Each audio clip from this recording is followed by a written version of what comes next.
You found the skeleton. How would you tell people that? You personally, how would you decide? Well, interesting question. I don't know. I'd have to do some research on that.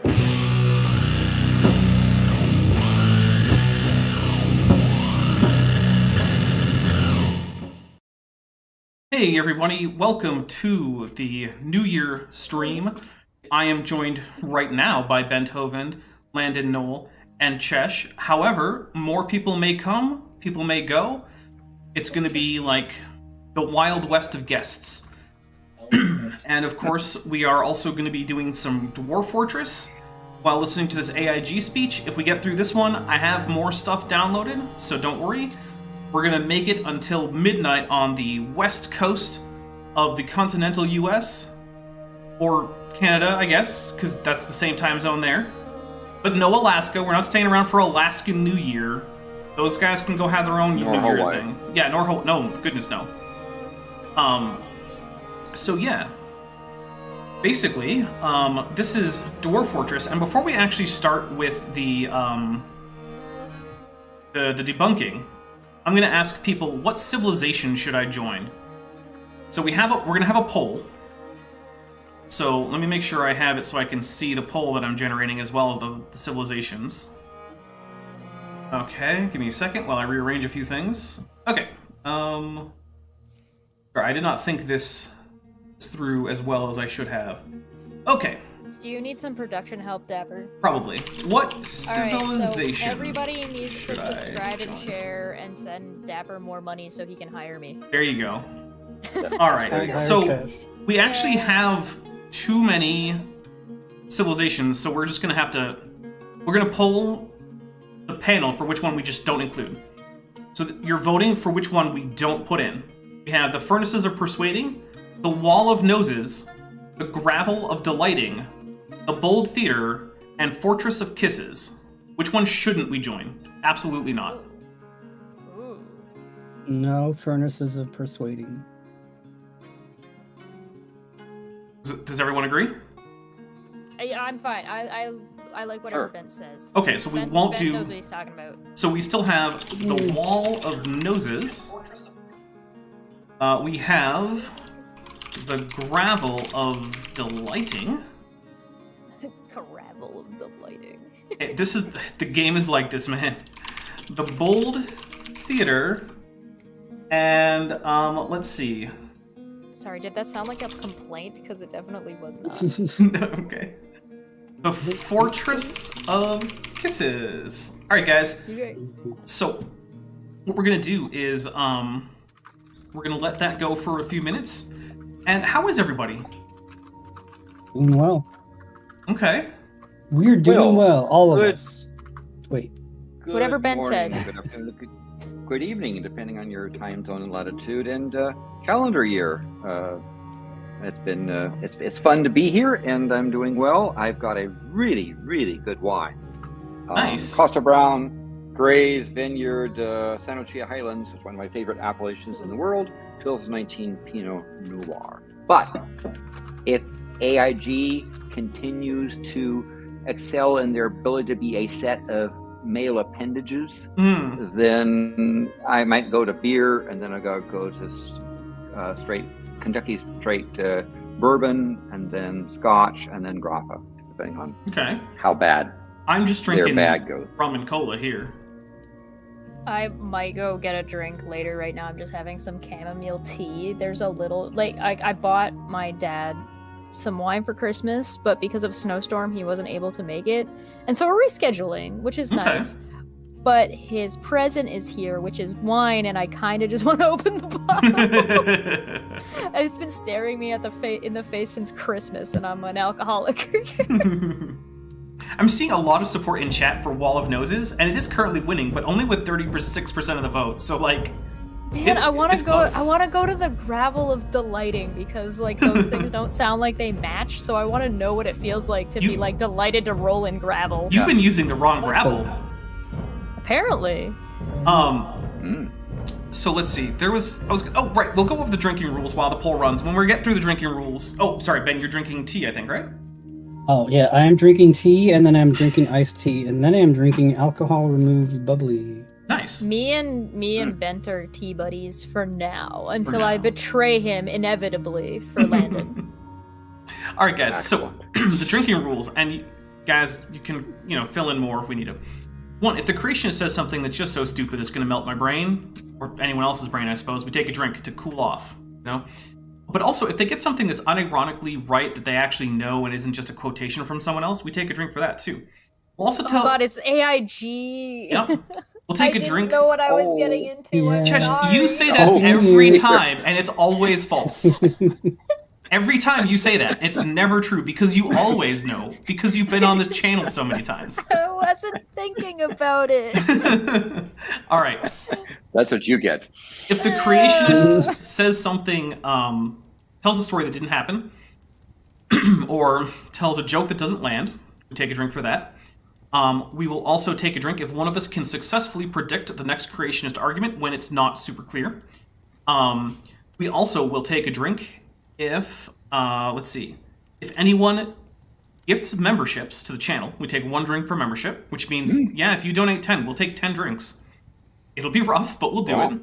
Also, if you audibly hear Godzilla or Mothra come by, or if anyone super chats or milestone chats any message at all that contains a Godzilla, Mothra, or King Ghidorah emoji, or a good attempt at that, because I know that there are accessibility issues as well as platform device issues with getting those emojis in. So we're pretty lenient with that. That'll cause us to take a drink. Additionally, if you super chat anything to the effect that and there's a Godzilla, so that'll be our first drink. Cheers, everybody.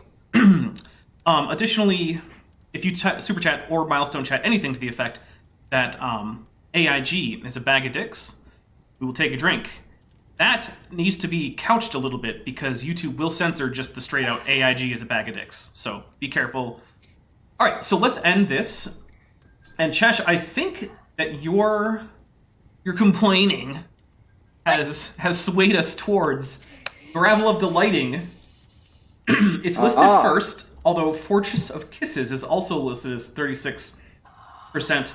But Wall of Noses down to 27. The Bold Theater down to 0. So let's see. The Gravel of Delighting is what's listed as the first one, so that's what we're going for. So guys, the Gravel of Delighting... Let Chess be the tiebreaker. So the Gravel of Delighting lives on this far northern island, primarily, which means if we want to have good trade with them, we're also going to have to live there. Which means we're I guess they have this spot down here. That's weird. Is that me? Did I... Yeah, that's me. That's actually something I did, I think. I like your layout for today, by the way. Thank you. This is pretty solid. The only thing I might change is I might put a black outline around drinks in the number 1. Yeah, I was working on that, and there wasn't an easy way in OBS that I saw. It didn't work right because of the counter. Yeah. I figured that might have been the case. Yep. Well, you were Oh, really man. talking about the Klingon, but that's a different story. Well, the Klingon also has a small mistake. If people find it, I don't know. Congrats, I guess. If you find it, take a drink on us. So what I'm going to do is I'm going to zoom in on this island to find a decent embark point. So I want to get trade with our buddies.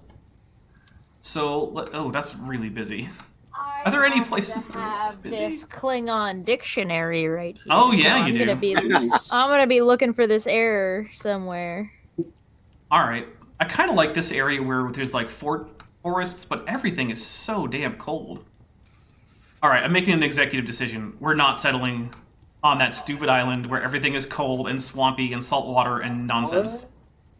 I feel like So what my was goblin the- ways have been betrayed. Oh, I'll be settling near goblins most likely. Ooh, Might make up for it. What was the poll for, though? The poll was for which civilization we join. Oh, okay, that's fair. Let's see. Like temperate. Let's see. Some temperate woods might do pretty well. What do we have over here? Oh, find out. So, is anyone in the chat already in 2023? I have Good question. good authority from my friends at the South Pole that 2023 does exist. So, I am also disappointed. Nobody could tell Ben Shapiro that Klingon has pronouns in it. It does. Yeah. It does have pronouns. Alright, so basically I just don't want goblins to be too close, because then they'll start bugging me like immediately. So let's see. What? Temperate, Yes, untamed those goblins. wilds. Got any I- areas them that goblins are... bug you. Yo, Landon, we're gonna be so screwed. Because, like, we're doing this tonight, then we get tomorrow off, and then, what is it? 2 days later? So we're doing this tonight. What day is it? It's Saturday. We get I only got a couple of days. Unless, is there Kent with Bent on Tuesday? Yes, there is. It's Ken with Bet 100. Oh god, Number yeah. 100, The yes. big one. Yes! Okay, so Yay.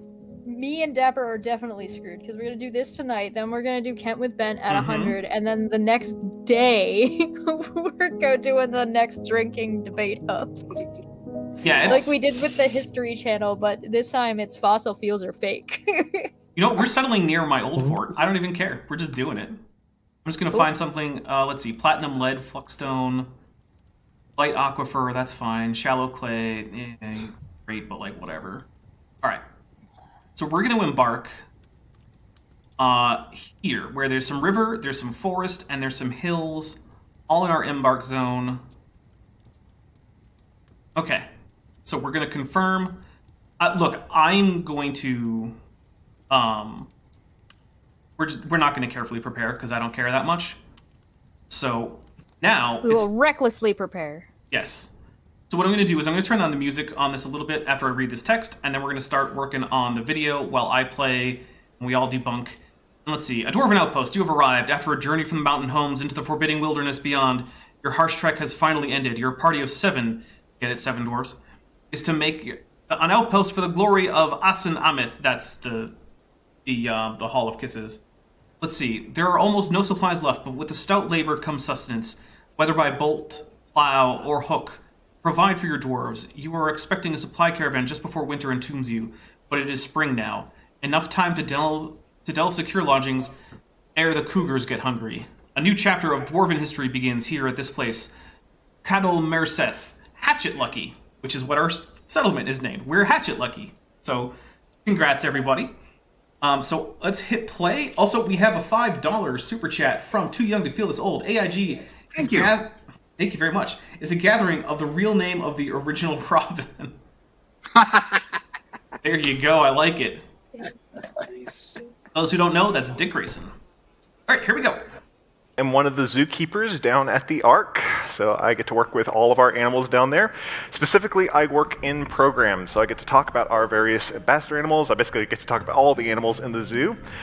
And we're going to be talking about some of them in this program today. A fact that the amount that the animals need and are required to have will absolutely not fit. Obviously, yeah. That's one of the things. And by ark, they mean the concrete thing that's a simulation of the Genesis text. Oh, come on. Is that correct? It's concrete and timber. Let's be fair. Oh, okay. What's the It's concrete probably for? got To some- hold up all the timber? It's Is it more concrete than timber, or more timber than concrete? by mass, probably more concrete, but by volume, it's definitely more timber. But they've also probably got a little bit of steel. They've probably also Oh, got yeah. like a little bit of copper. They've also probably got like a little bit of like mixed fabrics in the rug. Well, technically, the prohibition is on wearing mixed fabrics. The Ark is wearing it. But the Ark isn't subject to the Torah. Are you Are really? you sure Yeah. about that? Because only humans can be subject to the Torah. That is true. That is. Maybe. I will grant that. So my dog can wear a polyester blend? Yes, if you feel like it's important that you in your life follow the Torah, then your dog wearing such a thing is not a violation. Okay. As But long as you my might dog's fine. want to avoid that just for the appearance of the violation, because I know that that's also something that you could try to do, is to avoid the appearance of a violation.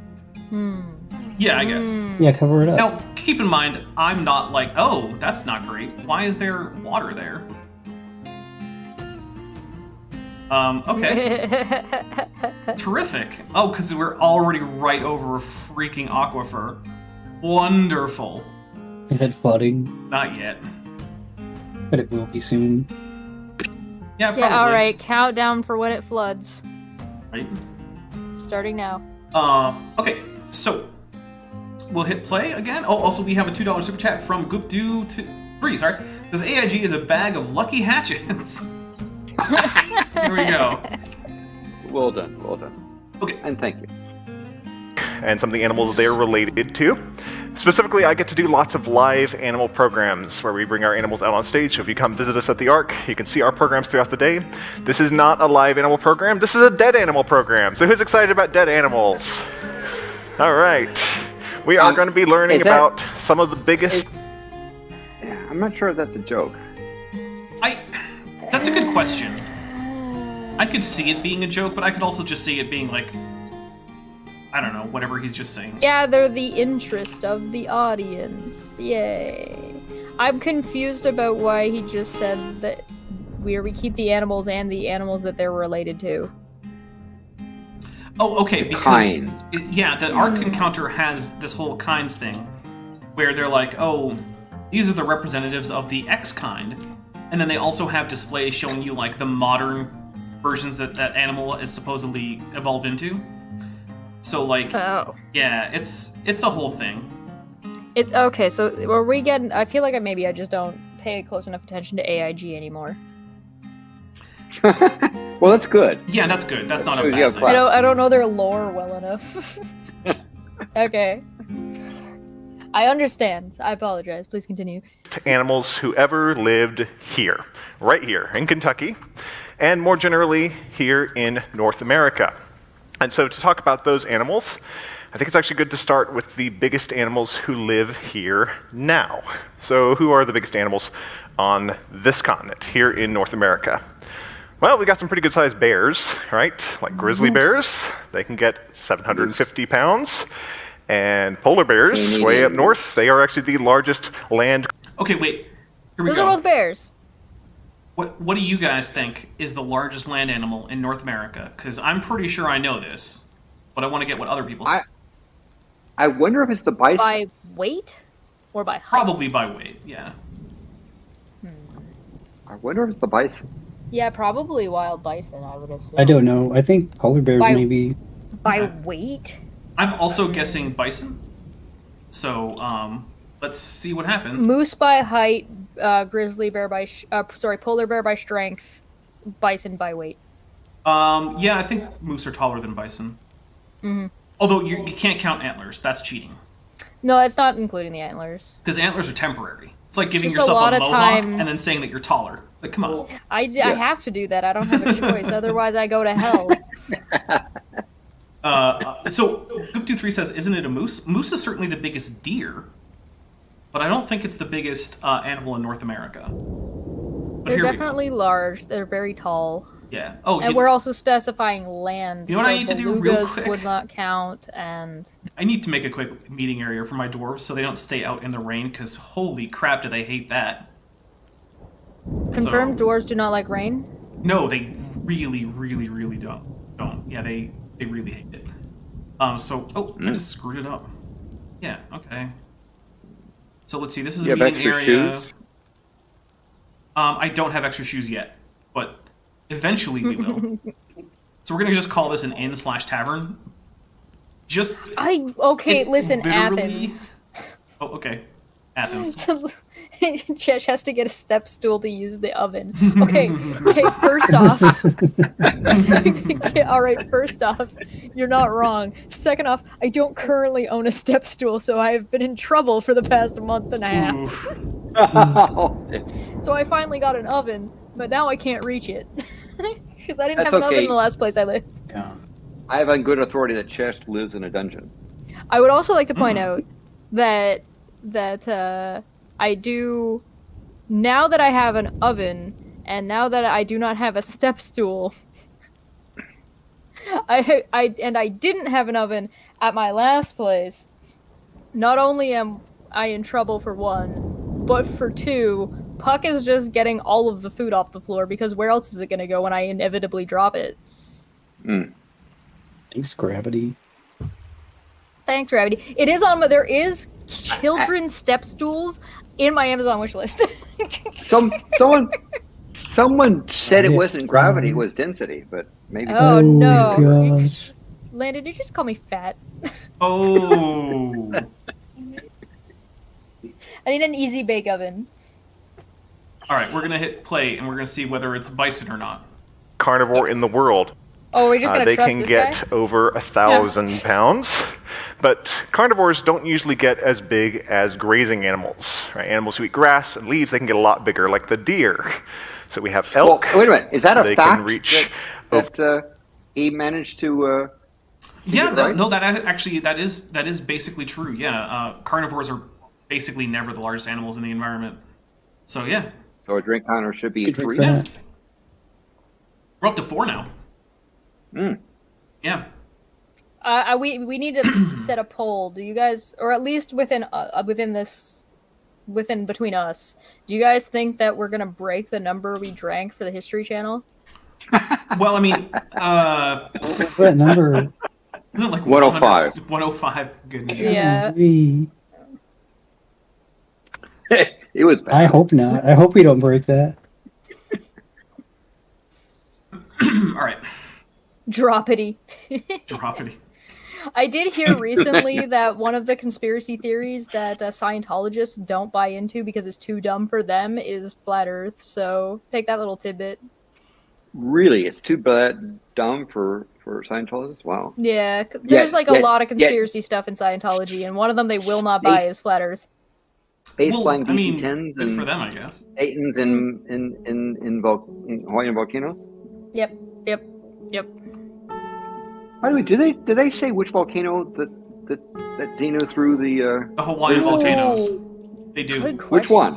one? So they don't specify which Hawaiian volcano, but the implication seems to be that it's the current ones, and that yes, this did happen billions of years ago, despite the fact that those volcanoes are not anywhere close to that old. And that you can see them moving But- and eroding. But okay. All right. Yes, it's fine. All right. Over a ton in weight, and even bigger than that, we actually have the largest living deer anywhere in the world on this continent. Anyone know what that animal is? It is the moose. Yay, yes. the Oh, hey, Moose Rocky! You got that right. Take a drink. Oh, Winkle! There you go. can reach over a ton as well. But they still don't come close to the largest land animal on this continent. That would be the American bison. Yeah. The biggest of Hey, those, all right. Yay. We were right. 3,800 pounds, nearly 2. Good job, everybody. And we also had a successful prediction. So Yeah, we'll drink That's for the good. successful prediction. There you go. By the way, this is not that easy, guys. It might look like it's easy, but yeah, I'm like, what the heck is going on right now? Of the game. 2 tons. Oh, yeah. We got some big animals on this continent, right? And none of them are anywhere close to the largest ones that have lived here. We find much, much, much bigger animals as fossils. So we're going to be looking at some of the biofacts, bits and pieces that animals have Big old left turtles. behind. And we're going to look particularly at ones that were discovered here in Kentucky. There's a place a few miles south of here called Big Bone Lick State Park. Anyone ever visited down there? Yeah, it's a fascinating Wait, place. did If you he love just say- paleontology. Wait, did he just say Yeah. big bone lick? Yes. Why did they throw the word Yes. lick in there? Because I'm- animals go there to lick the salt. Okay, thank you. I'm glad there was an actual reason. It wasn't just Kentucky being weird. Yeah, so in like the wilderness, licks are usually what you call areas where salt is like exposed to the surface. Because Yeah. unlike humans who can just cook some salty food, most animals, I mean, they have to get salt from somewhere, and so like Yes. yeah, that's as good as place as any is where there's exposed. Yeah, nothing to catch in the western swamp. Oh no. Do I have fish in this little stupid aquifer? Maybe. No. All right, here we go. Study of Is these fish good? dead things Because- buried in the ground. Oh, sorry. In the game, yeah, fish is It's- great. Yeah. Fish is nice because it gives you an extra source of protein, and basically the way that the dwarfs and food work is they like certain foods and dislike other foods. But any meal that includes a food that they like will make them happy, and any meal that only includes foods that they don't like or are neutral on will make them unhappy. And the fancier a meal you make, the more ingredients it has. The more ingredients it has, the higher chance that any given meal will make a given dwarf happy. So overall, the more ingredients you have, the better. So I happened to conveniently have with me the Heroes Facebook, which has dwarven cuisine as an entire subsection. Wow. Is this really just watery nonsense here? Much Does it have water? recipes Yes. to read? Yes. So, Nice. human cuisine, elven cuisine, chapter 3 is dwarven cuisine. So, if we head over to chapter 3. Whoop. Here we go. Dwarven cuisine. Bangers and mash. Tide me overs.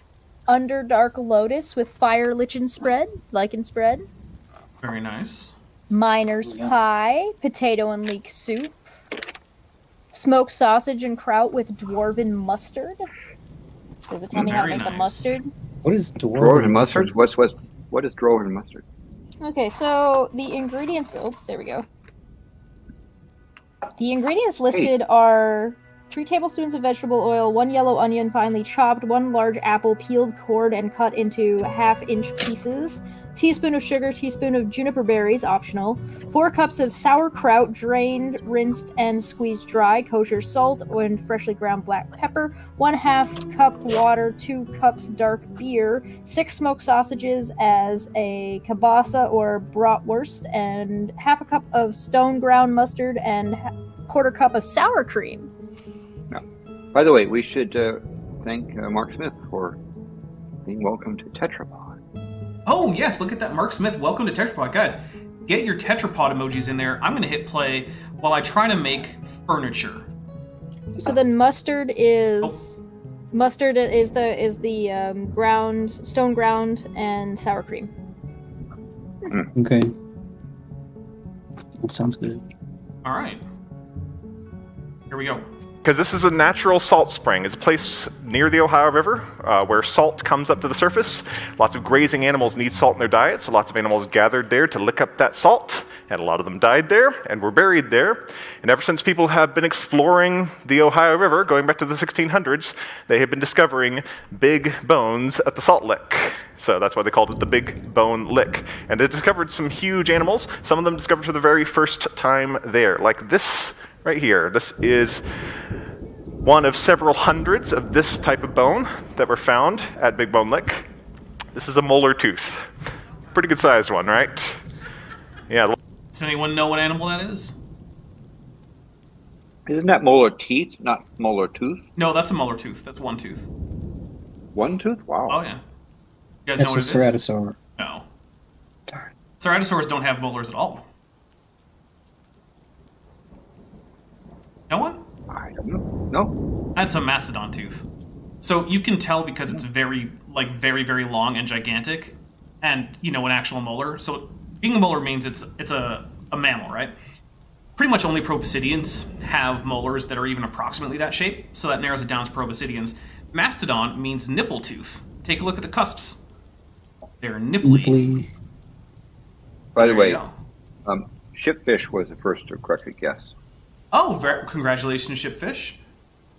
Largest of these weigh up to 20 pounds, and hundreds of these were found at Big Bone Lick. This animal was first discovered there, and no one was entirely certain what this animal was, because it was a little bit strange. Even the early discoverers of this animal, looking at its bones, recognized that it looked like a pretty familiar animal. It looked like a living animal. It looked like an elephant, which is a little bit odd. We don't have any elephants living in Kentucky now, do we? So, no one was really sure what this animal was. They called it the incognitum, or the unknown animal. Sorry? They could have one in the zoo. Yeah, that's true. I mean, there probably are some elephants somewhere in Kentucky, but I usually mean when I say things like that, like in the wild. So I'll give it to them that that's probably what they're meaning. You couldn't even use like naturally occurring either, because there's like a lot of animals that exist now in places that they never would have if we didn't interfere. Yeah, so that is one of the things, is like, how long does an animal or organism have to have been in a place before it counts as like a native to that place? Yep. And I don't have an answer to that. Pick a number, any number. Yeah, basically. Ooh, you know what we should By do? the way, it's 5 hours and 30 minutes to New Year's in Hawaii. Well, Happy New Year, Hawaii. Here, I have an idea, though. I got 30 minutes. 5 hours, 30 minutes. I'm going to try to build a bridge.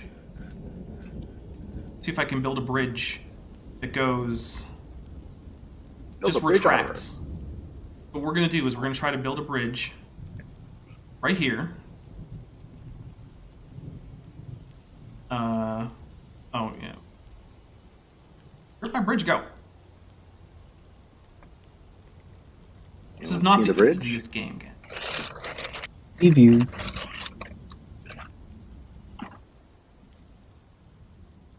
Oh. Is it not wide enough? Does it need to be wider? Is that the deal? Alright, well maybe I'll just mine out this stuff here. Anyway, here we go. Of Kentucky. So, this animal came to the attention of Georges Cuvier, who was the leading French zoologist around 1800. And if anyone could figure out what was or wasn't an elephant, that would be this guy. He was the first person to identify Asian and African elephants as different species, because they have different sized ears, their backs are humped in a different way. So, if anyone could figure out what this was, it would be him. So he compared the bones of living elephants to the incognitum. He also compared them to the bones of another elephant-like animal that had been discovered up in Siberia, in eastern Russia. It's a very cold place, certainly a place where we find no elephants, but there were hundreds of bones from an animal that the natives called mammut, though we usually translate it as mammoth. So, Cuvier compared all these bones, and what did he find? Well, looking at the teeth of the mammoth, they look an awful lot like the teeth of a modern elephant. They have these low ridges for grinding up grass and leaves and other fibrous plants. That's what elephants use, kind of like rhinestones, to eat those plant materials. So, the mammoths are very similar to the elephants. The incognitum, on the other hand, does it have low ridges on its teeth? It's got these huge bumps there. Cuvier called this animal a mastodon, and he concluded that it must not be an elephant. It must be a different species, so not related to elephants. But there was also something strange about the mammoths, too. Even though their teeth are like elephant teeth, their skin is not. Now, it'd be odd that we have their skin, because we usually just find bones from these animals, right? But a lot of the mammoths are mummified. Their skin is perfectly preserved. One of the earliest discovered ones, the Adams mammoth there, was covered with chunks of skin. And even more recently, we have found fully intact adults. And here is a little calf that was found in 2010. And here's one that was found this summer in Canada. And so when we find these mummified animals, what we notice about the mammoths is they are covered in dense brown fur. Here's a little bit of that real mammoth hair. Are elephants covered in dense brown fur? Nope, they're nearly hairless. So Cuvier concluded that this animal wasn't an elephant either. And these are not animals. Which is a weird thing because mammoths are elephants. Like, Why is this guy so uncharismatic? because he works for AIG. He talks. Okay. Yeah, I guess. I mean, like, honestly, what do you want at this point? Like charisma. No. Entertain me. This man It's works probably for the most AIG. charismatic person they've got. Oh, great! I have flies. I want Bodhi's bad puns. Guys, are those flies or bees? Swarm of flies. Great. We probably have like rotting fish or something. Ew. Well, no, it's just raw. But like, for some reason, no one is chopping down the trees I told them to chop down. You know what? Herding ants. We're increasing the priority of this. Get me some freaking trees, guys. Do it. Yeah, guys. I need the lumber. I want to. The elves might get pissy about it, but I don't care. That's some #1 priority stuff right there. Because I need to make a kitchen. You could hide somewhere, right? They're way too big to be just hiding in some far corner of the world. No one sees any animals exactly like this today, so Cuvier concluded that these animals were extinct. In fact, these were the first animals to be declared extinct completely. That's basically true, yeah. We'll take a drink. Oh, Gone from the surface of the earth. This is before the first dinosaurs had been discovered. And Cuvier discovered many other fossils of animals that were extinct, nowhere to be found. Huge animals. And so he concluded, or he posed this question, why has not anyone seen that fossils alone gave birth to a theory about the formation of the earth? That without them, no one would ever have dreamed that there were successive epochs in the formation of the globe. He's proposing that these bones tell us that there is a great ancient past, long before human history, when these animals lived and died and were buried by cataclysmic events before anyone could have known or written about them. So is he right? Well, I do think that these bones will tell us about a history, but So, I actually want to talk about whether or not he's right. Because I actually think that Cuvier probably wasn't right, that it would be only for fossils would we know this. I actually think there's a pretty good chance that just geology on its own, even without the recognition that fossils are actually fossils and that there's such a thing as extinction, like I think even without that, that there's a fair chance that people would have figured out the ancient age of the Earth. Just because, I mean, you look at the evidence sedimentation on the Earth, and like, come on, there's more than 6,000 years of sedimentation here. So, This guy is like a me. yeah. All right, here we go. I think that history can only be understood in light of what we see in Scripture. So really, to do that, we need to back Why would you up think and that? answer some of the big questions about these Hell, bones, or Elmo. let's call them the mammoth questions. The first big First question off, is why do you think that? Are these animals related to living species? Are mammoths and mastodons related to elephants, or are they something completely different? And when do they actually live, right? That's a little bit hard to place. Most importantly, what happened to them? Is it Why the- are they extinct now? No, Why not don't we really. see these kinds of animals? So, to start off with, are they related to living elephants today? Now, what does it mean to be related? Oh, look at that. Dr. Tapioca Weasel just gifted 5 Dapper Dinosaur memberships. Oh, wow. So, So, let me get to Christopher my, Kennedy next- Theist, SG Cruitt, Interrobang, Theros Rex, and Lady Moonweb have all been gifted memberships. Sorry, that's what I meant. So here we go. 1. 2. 3. Oh, we're drinking. 4. And 5. Thank you very much. It is greatly appreciated. I think Yes, I thank you. said this was chamomile tea, but I think it might actually be peppermint. So how does one become eligible to be gifted a membership? So you have to have that authorized for your channel, or for your account, I guess. And I don't remember exactly how that's done, but I do remember it being fairly easy. Then, once you do that, the likelihood of you getting the membership increases the more you participate in chat. Ah. That's interesting. That's actually a really cool. Yeah, Because you can also give directly, right? Like it doesn't have to be random. no, there are no non-random membership gifts, unfortunately. Oh, okay. I do wish there were, but there aren't. Yeah, give it Yeah. time. They might put out eventually. They probably will. I think they would. I would. All right. Can we put Bent in charge How of are YouTube? you? I mean, I'm okay with it. Sure. Yep. Yeah. We get Everybody this gets a down. raise. Yay. Oh, I don't need this to be a priority one. What am I doing? Yeah, go back to 4 is fine. And Related accounts to are your not relatives, eligible. like your siblings. You have the same parents, right?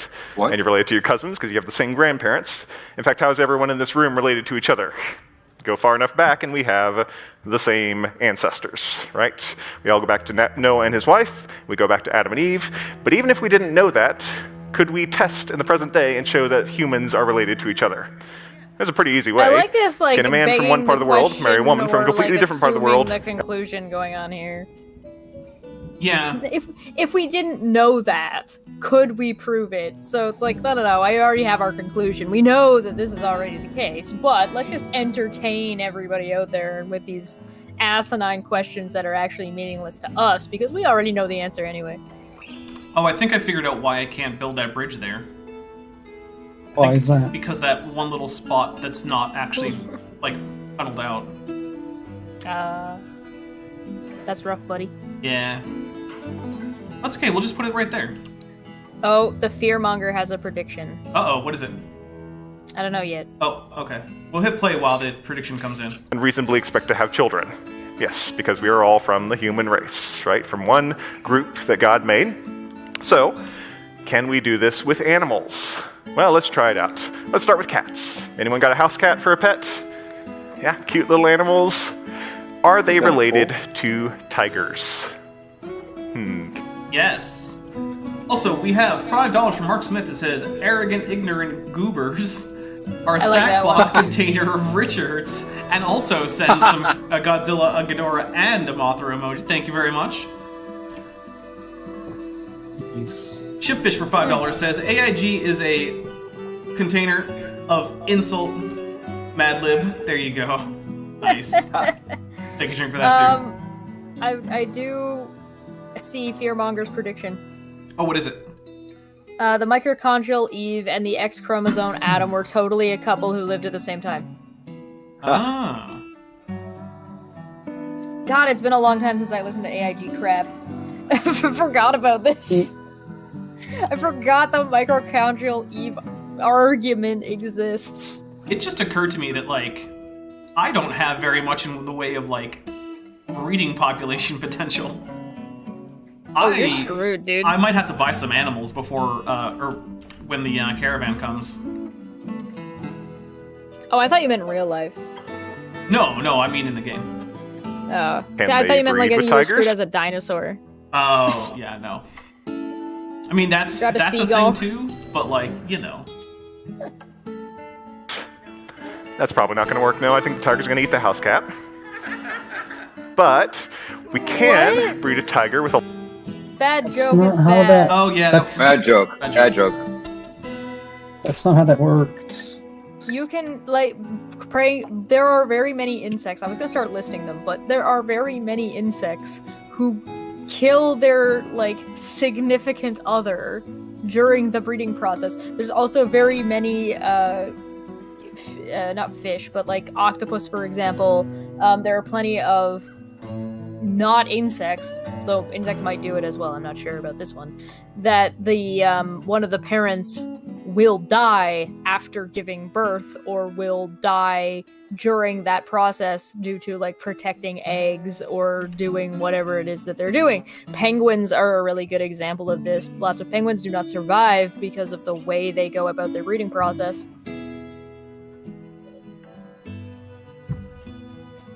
So, like, what the f- do you mean, dude?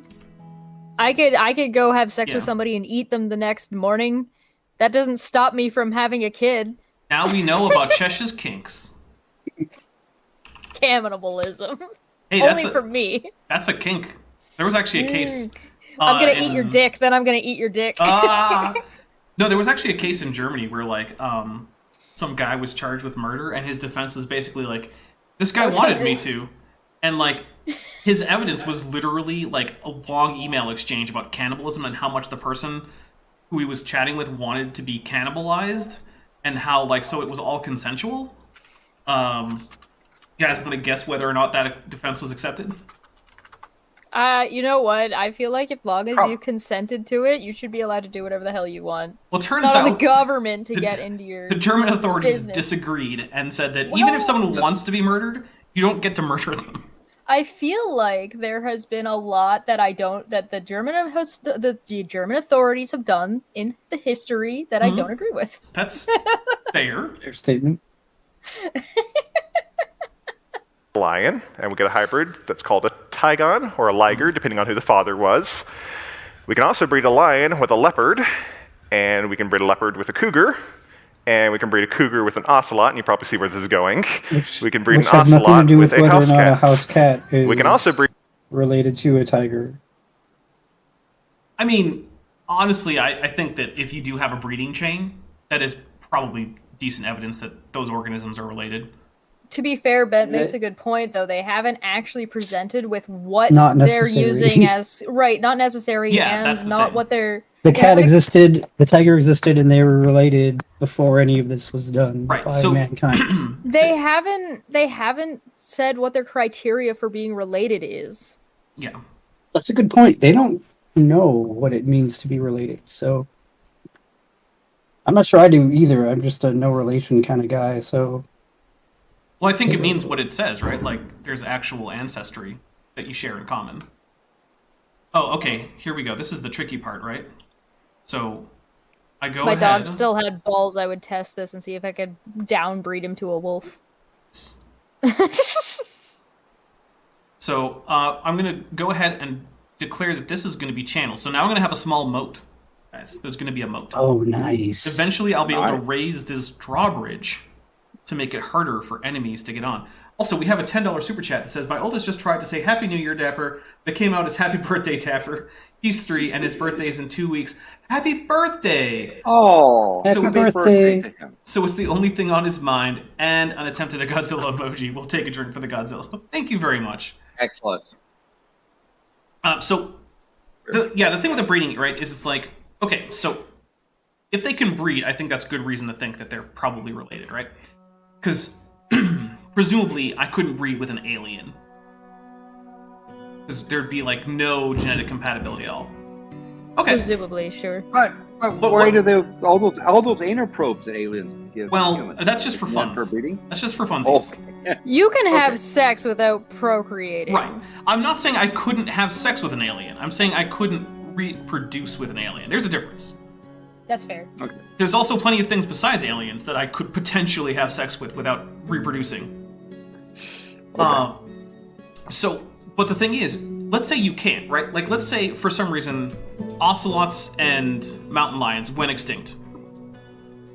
So now you don't have, a continuous breeding, like, line. Which is, I think, the point that Ben was trying to get to, which is like, okay, sure, breeding and all, that's nice, but just because you can't breed them, does that mean that they're not related? How does that work? And the answer, I think, that Ben was saying, is like, that doesn't help, right? Just because they can't interbreed, it doesn't make them not related. So, what do you do with that? Really just a bunch of red herrings. It's true. Breed a house cat with the sand cat, which is the smallest wild cat today. So from the largest species of cat to the smallest, they are all connected together. They belong to a single group, even if you can't breed every single individual in there. Actually, you can also breed house cats with servals, who can also breed with caracals. Ocelots can breed with bobcats, who can breed with lynxes. And leopards, lions, and tigers, they can all breed with jaguars. And that's Has he every not, like, genus covered of a cat living viable today species, connected. though? Has he what? He hasn't talked about like how viable those offspring are. He's like, they can produce, but if you produce an unviable offspring, does it count? Yeah, well, so that's a good question. I think what he's going with is even if the animal that is, produced isn't viable on its own, then you can still say that because they produce anything at all, there's probably a relationship there. Now, I'm going to read a super chat, and then we're going to talk about what that means for humans, because it means some things that maybe AIG would be uncomfortable with. So, Oh. Ink Boy for €5 says, Happy New Year, you beautiful people and dinosaur. Thank you. May a package of sausages, also known as AIG, stop bothering your channel with copyright stuff. Thank you very much. To be fair, Well though, done, it's well done. been a while since they bothered me with copyright stuff, but still, they're a pile of dicks. We remember. Oh, yeah. Pepperidge Farms remembers. Never forget. So we take a drink there. Hashtag. Okay, so now remember how I said like it doesn't matter if the offspring are viable? Okay, well, let's say that the offspring just die young, right? Well, is that really much better than just not being very viable? I don't see why the big difference, right? So you have to ask, well, how young? What if they don't make it out of the embryo stage, but there's still fertilization? And I would imagine that AIG would say yes. If you can fertilize the egg with the sperm of the animal in question, then those two are related. Some people might know where I'm going with this, but it's that, I don't know if you guys know, but with very little intervention, human sperm will happily fertilize hamster eggs. And then that embryo will go on to go through several rounds of cell division before it eventually dies. And unless you want to arbitrarily... Hamsters? Yep. In fact, that's actually a common fertility would've test guessed. for men. Sorry, Landon, you had a thing?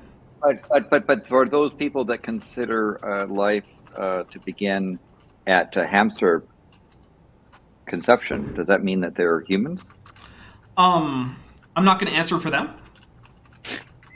It certainly means that there's a hamster-human hybrid that was created. I don't think that anyone could reasonably argue that that's not what just happened in that case. I'm sorry, my brain went to Minx and Boo. All right. And I'm really sorry. So, for those of you who are interested in Dwarf Fortress side here, what I'm doing right now is I'm creating some work orders for my dwarves so that whenever certain conditions are met, so like right now I'm going to make like, hey guys, make, I forgot to actually click into the search area. So I go to work orders and I'm like, hey, make thrones. Because dwarves love thrones. And I'm like, yeah, but only do it if like the amount of rock is less than 10. And, sorry, the amount of rock available, yeah, whatever. Or thrones available, yeah.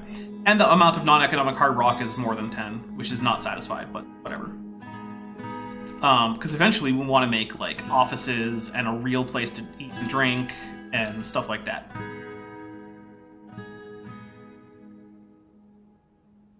We're also low on drinks. Why are we low on drinks? Anyway, here we go. Together. So, the cats belong to one group. They are related to each other. How about the camels? Related. So down at the Ark, you can meet our dromedary camels. That's Gomer up there. He's a retired rides camel. So he is 16 Gomer? years old and a beautiful guy, so he I love loves him. showing up on photos. Anyway, Yeah, it is cute. Look, I'm going to say this. The Ark Encounter has a zoo that is legitimately full of adorable animals. And, like, I'm not going to pretend With that it names isn't. like Gomer. I'm okay with Gomer. That's fine by I me. love him. Yeah. No, I'm not criticizing the name. I think it's great. Excellent. Gomer. All right. The camel. he is the variety that comes from the Middle East and North Africa, the one-humped variety of camel, the dromedary. But there's also the Bactrian camel that comes from Central Asia. That's the two-humped variety. Well, these two animals can breed, and they'll make a hybrid called a Tulu. It does not get three humps, sorry. Just gets one big hump there. No, That's a joke that I don't think. Yeah, that was supposed to be a joke. Yeah, whatever. Oh! Wait, I just missed, or almost missed, that Tapioca Weasel gifted 5 more Dapper Dinosaur memberships. So, alright, Oh, here we excellent. go. Let's see. Whoa. Mr. Sirius, Revenant Rye, Alien Bird, or Alien... go with the Alien Bird. Gregory Nietzsky and James Duncan were all gifted memberships. So let's take 5 drinks. Then we'll continue on. Once we hit the new year, we're going to take a quick intermission while I get myself a new drink. And yeah, that's how that's going to work. So here we go. 5 drinks. 1, Yep. 2, 3, 4, and 5. Mm-mm. Okay. Oh, goodness. I'm gonna have to go and get like an actual drink soon because I'm getting to the end of this tea and it's been steeping for too long. Yeah, I don't blame you. I'm also gonna have to pretty soon find some damn rock.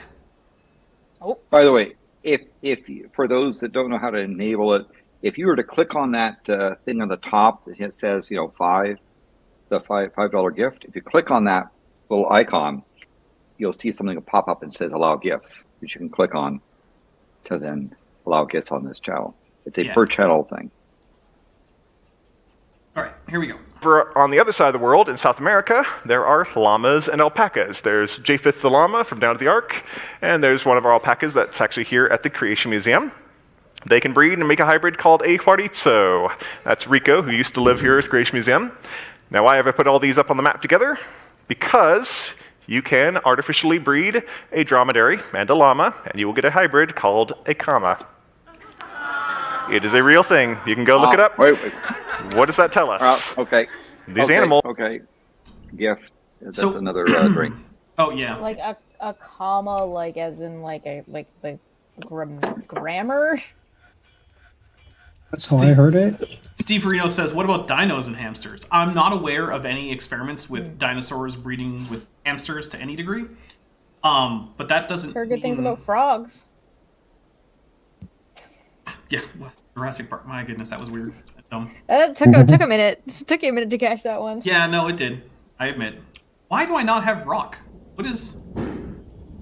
Why can't you guys, like, you know, do the thing here? There's another super chat from Steve Reno. Oh wait, they said that already. Never mind, ignore me. Yeah. Mothra, drink. Yep. Oh, yeah, Mothra. Drink for Mothra. Yes. Figure out why I don't have stairs. Oh, that's why. Is this just entire hill just undergirded by water? Is that what's happening right now? This is some nonsense, guys. Why is there so much water everywhere? Oh, I'm pressing the wrong button. Oh my god. Is it New Year's for me? 5 minutes. I'm just doing this. This is going to be a big open area. I don't even care. I'll put up walls, maybe.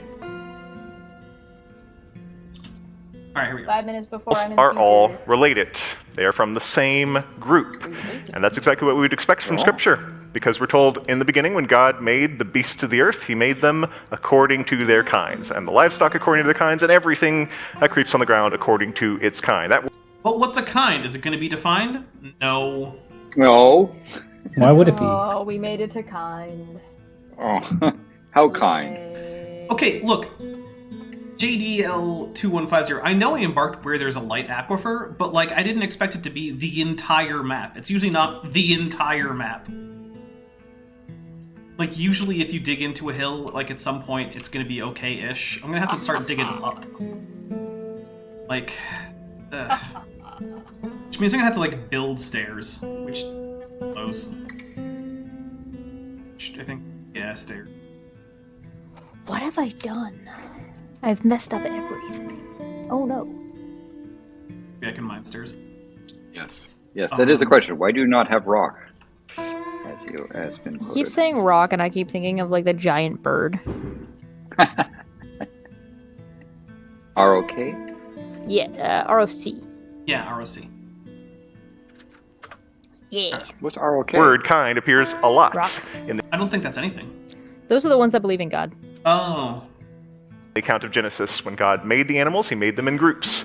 Oh, also in this version of the game, basically every single square has an aquifer, whether it be light or heavy.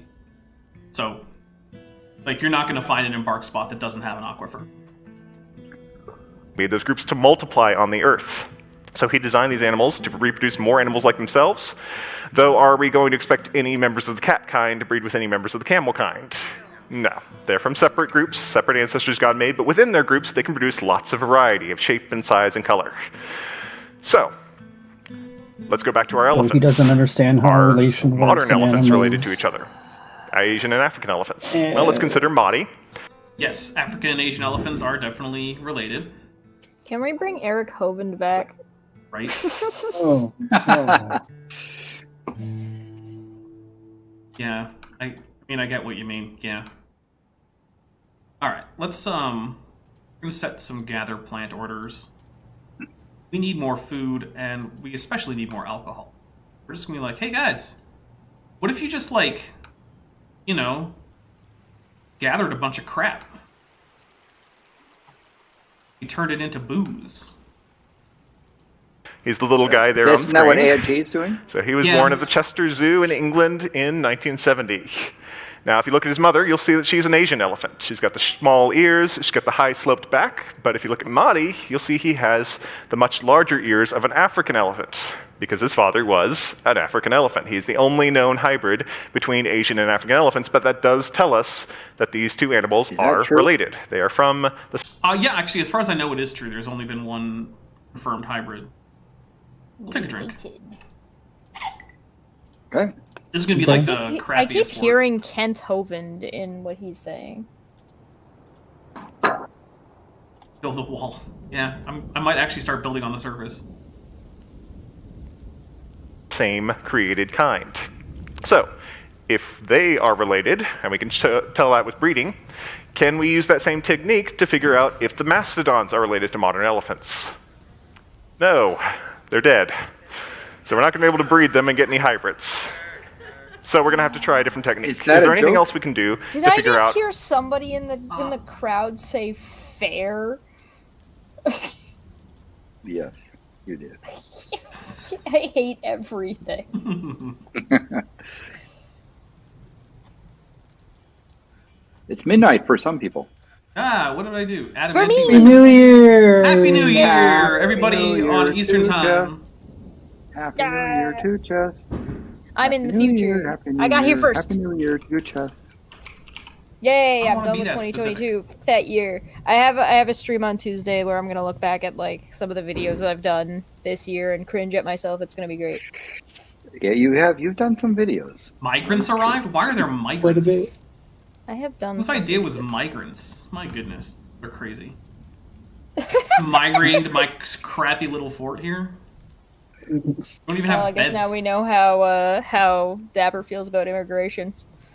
I mean, I'm not upset that there are at the migrants for being migrants. I'm upset at them for wanting to move to such a crappy place. You're upset at them for being here. Yeah, because this place sucks. Not because they suck. Yeah. I'm pro-migrant. I'm anti my base. Nice cover up. Nice cover Yeah. up. I like this music, by the way, which you guys can't hear. Go see if you can fertilize a hamster egg. Yes. All right, guys, we're gonna take a quick intermission, and then I'm gonna fill my drink. We're gonna come back. It's gonna be great. Does anyone have any like last-minute stuff before we actually get going? I would like for you all to place your bets about whether or not I'm gonna come back with a glass of wine because I opened my dad's Christmas present. There you go. Yes, I hope you do. That way I can drink wine with you. So Oh, Focus. and Landon just tipped it in its favor. That's not fair. All right, guys, we will be right back.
we are back. Welcome back, everybody. I know that there was a question about the music that you guys are hearing on stream. This is the Dwarf Fortress soundtrack because I am, playing Dwarf Fortress.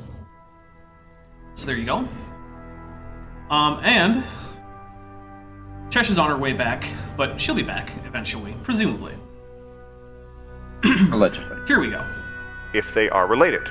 Well, we have their bones, right? And we have the bones of modern elephants. So, let's look at traits in animals and see if we can use that to figure out how fossil animals might be related. We already know all the cats are connected. They're all related, and they have certain similarities. They have the same basic body plan. So, if we look at a fossil and it looks pretty similar to a cat, can we use those evidences? Well, does anyone know of any extinct cats? Maybe from the Ice Age period. Ooh, Saber-tooths, I know. yeah, Smilodons, there we go. Is that what you were going to say? I was going to say saber-tooth. Yeah, I was okay. going to say it's the saber-tooth tiger. That's what I was going to say. I mean, it's a good... You're right. Why are there no plum helmet seeds? He didn't give us much time to answer. He answered it right away. Yeah, he did. Why are there no plum helmet seeds? This is... My entire fort is going to collapse. There should be plum helmet seeds. It's going to collapse like the AIG arguments. Yeah. Yeah, my fortress is going to collapse because no one has drinks, no one has food, no one has anything. You're going to get cranky. Yep. But that's okay, because losing is fun. So it's an animal about the size of a tiger today, though it certainly had some odd features. It had saber teeth, right? These huge canines here that are definitely much larger than the canines in any cat today. They were surprisingly fragile, too. We don't actually know what Smilodons use these for. And we think they had to open their mouths over 100 degrees just to be able to fit food inside. So that's not something we see in cats today. But let's consider their toes. From Steve Reno for $10, Dapper. Should we expect to see abandoned rock quarries in the Godzilla movie coming out later this year? Also, why no plum helmet seeds? Yeah, I don't... First, I hope not. I don't think so. I don't think we're going to see a rock quarry. Second, I don't know. I forbid them for being used... I forbid plum helmets from being used as food. Like, stupid. This one... labor, kitchen. Yeah, see, like... Hey, don't use plum helmets for food. Only use them for drinks, which saves the seeds, or at least it's supposed to. But, like... Okay. So where are my plum helmets? Do we not have seeds? Why aren't we planting? Why don't we have seeds? See? I don't get it. So now I have to start, like, switching this up, I guess. We'll just grow other stuff, which... Okay. Great. I just don't know. I'm not very good at this game, by the way, guys. Like, I don't actually have all that much actual playtime in it. And even if you look at my Steam and it's like, oh, however much, like, a fair bit of that has been, like, me leaving with the game paused and forgetting to shut it down. All right, here is the toe bone from a Smilodon. Here's the part where the claw grows from, and that is basically identical to the same bone in a cat today, the phalanx, the end of one finger. Why is that important? Because this joint right here that connects to the rest of the foot, in tigers and in all other cats, that is used for retracting the claws. It has a very specific hinge shape that allows it to hinge backwards, whereas you can't quite do that with your toes, right? So the effect is, the fact that we see that that same shape is in the joint of the Smilodon's toe is a strong evidence that it is also a member of the cat kind, an animal who had retractable claws like cats today do. Let's take a look at our camels again. If we look at their skulls, for example, here is the skull of a llama.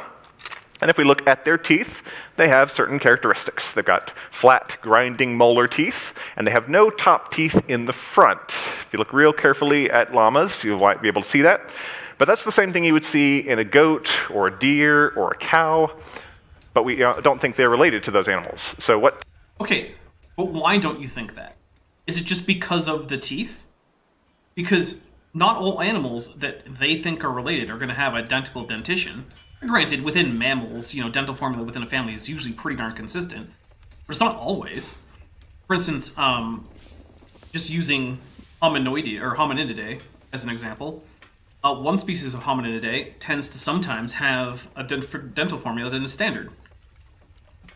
So, like, do they not count for that reason? If, like, say, some camels started being born without canines, which, I don't know if you guys know, but that's happening with elephants. Elephants are being born without canines, because that's what their tusks are. No, sorry, incisors. The tusks are just big ol' incisors.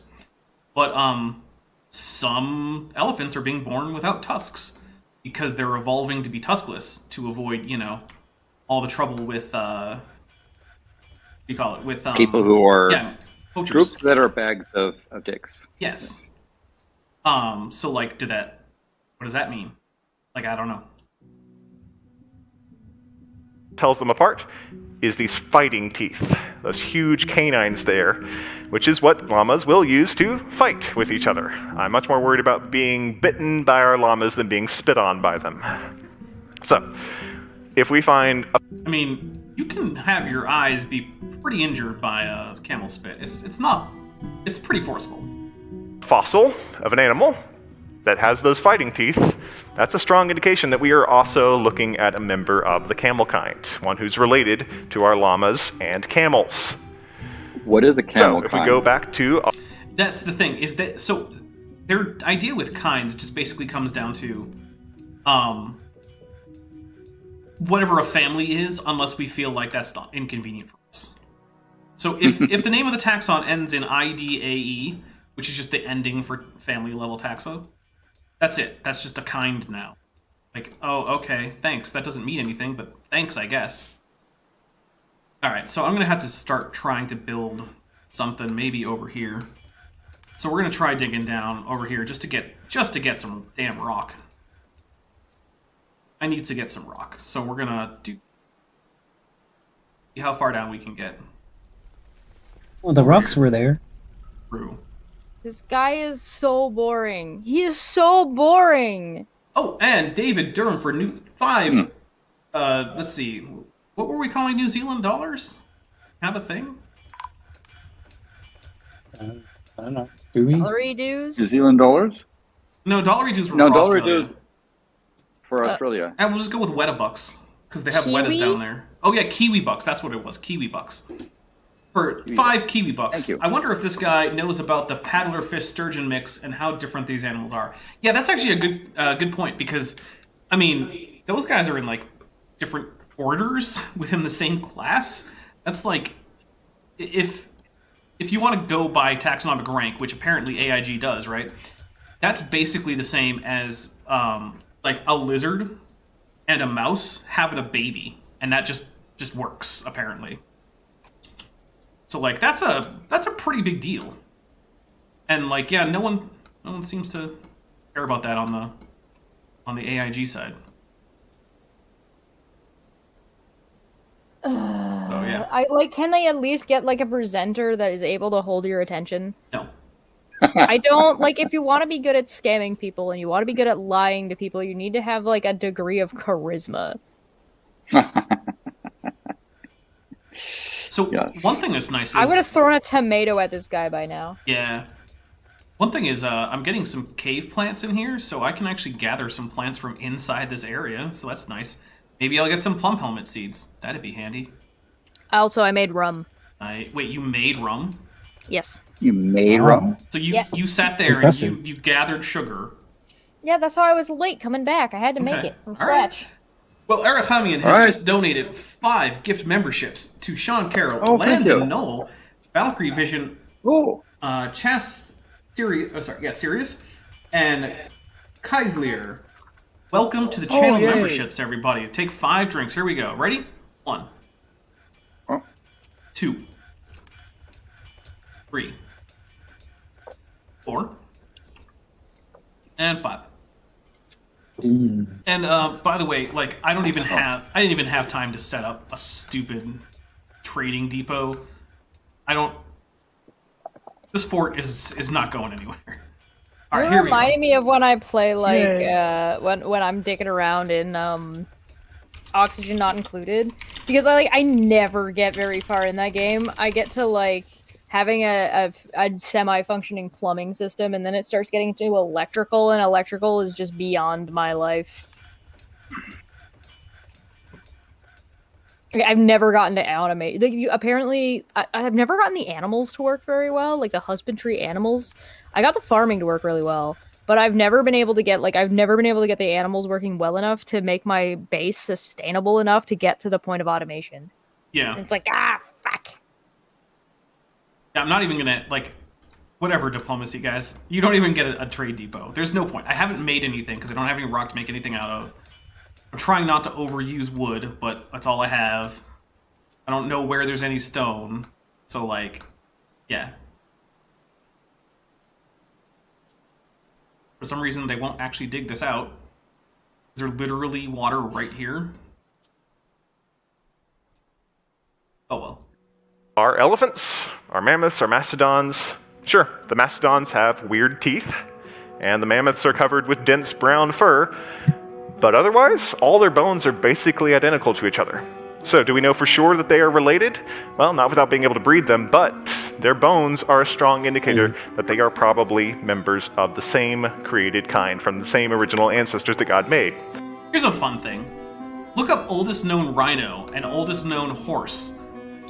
Compare the bones, and you'll find that they're about as similar as mammoth, and Asian elephant bones. They're very hard to tell the difference between those two. But the bones! Yeah. The bones! Look, What did the bones say? all right, we're already at 86% say, yeah, just abandon this fort. This fort is nonsense. This fort is nonsense. Be out.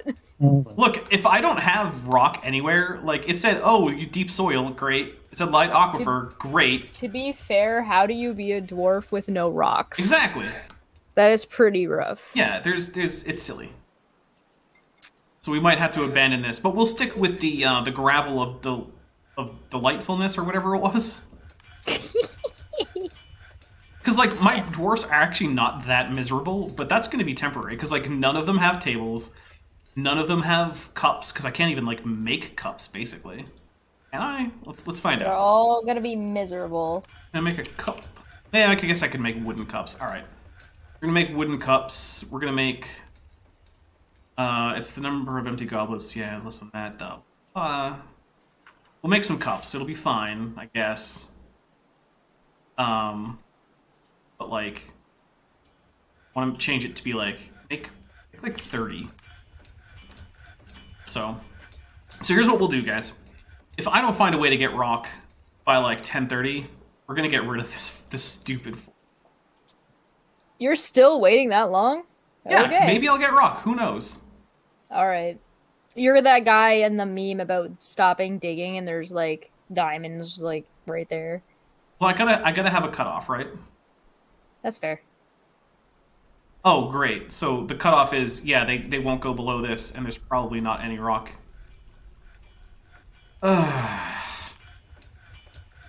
Let's see what happens if I mine this out. Let's just mine out this area.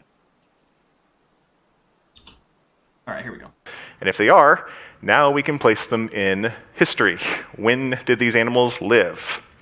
So, to help us out with that, we're going to talk about another group of animals. Let's talk about horses. Anyone here like horses?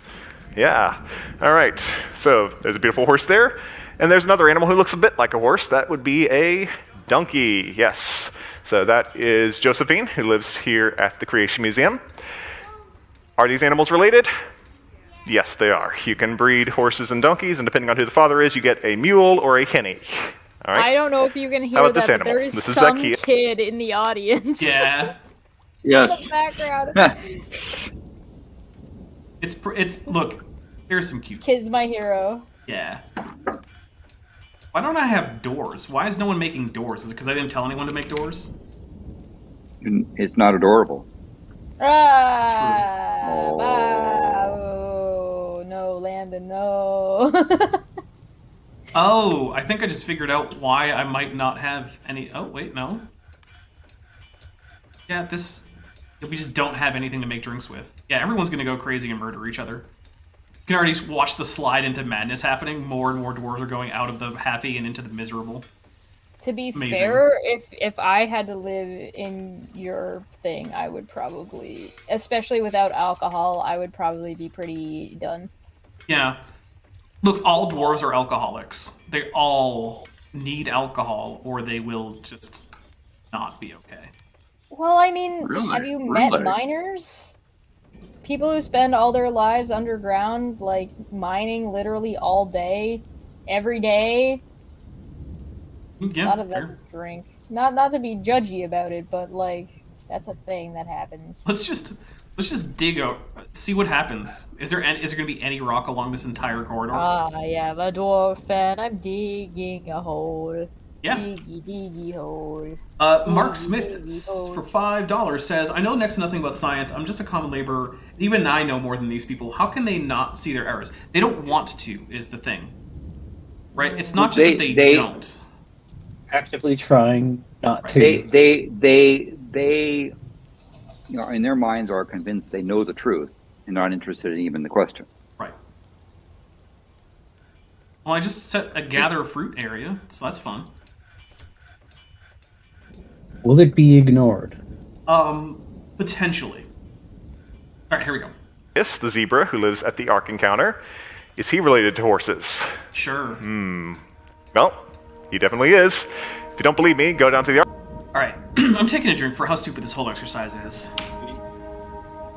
Here's the thing about What's this the point entire about it? right. The entire thing Repetition. here is that whenever restart second. Whenever you say, oh yeah, these are related and they're in the same kind, great, that's fun. It's nice that you've discovered a kind. However, the question is, when do we not have kinds? Because that's the falsifiability criterion, right? When can we say, no, we do not have kinds here? I don't know. So we're gonna pave this area here. We're gonna try turning it into an actual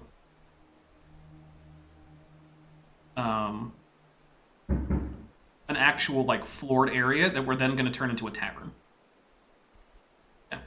Anyway, so to make it falsifiable, you have to be able to tell when there aren't kinds. You have to be able to say, these two are definitely not in a kind. And you have to be able to do that with rigor. And you have to be able to do it in areas where it's questionable, right?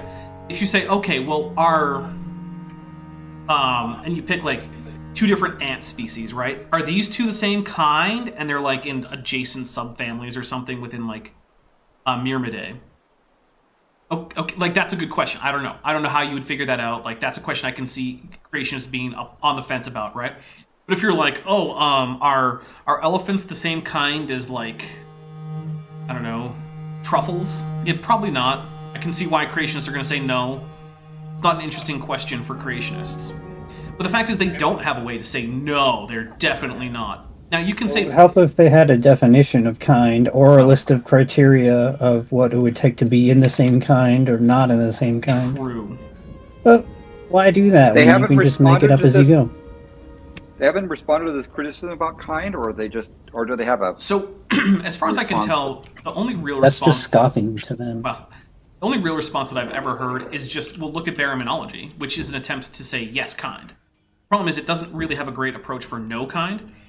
And the other problem is that baraminology, like, I'm very much on record as saying the results of baraminology are insignificant because it relies on discontinuity. But the problem is that in any given sample of organisms, unless you can be assured that you have all the organisms to have ever lived that could possibly fit into your matrix, discontinuity could just be accounted for by lack of data due to not having enough samples. So the thing is, evolution predicts certain amounts of discontinuity, even with... Welcome back. Even Yeah, well, with- I'm in no kind of mood. Fair enough. What do you mean by kind? So, like, if you have... Like, let's say you want to say, okay, are all Neoceratopsians... Are all in- moods related? Sure. That's not kind. Are all Neoceratopsians in a kind, right? I don't know. How do you check? Well, you check for these discontinuities. But the thing is, do we have any good reason to think that we've discovered every Neoceratopsian species to have ever lived?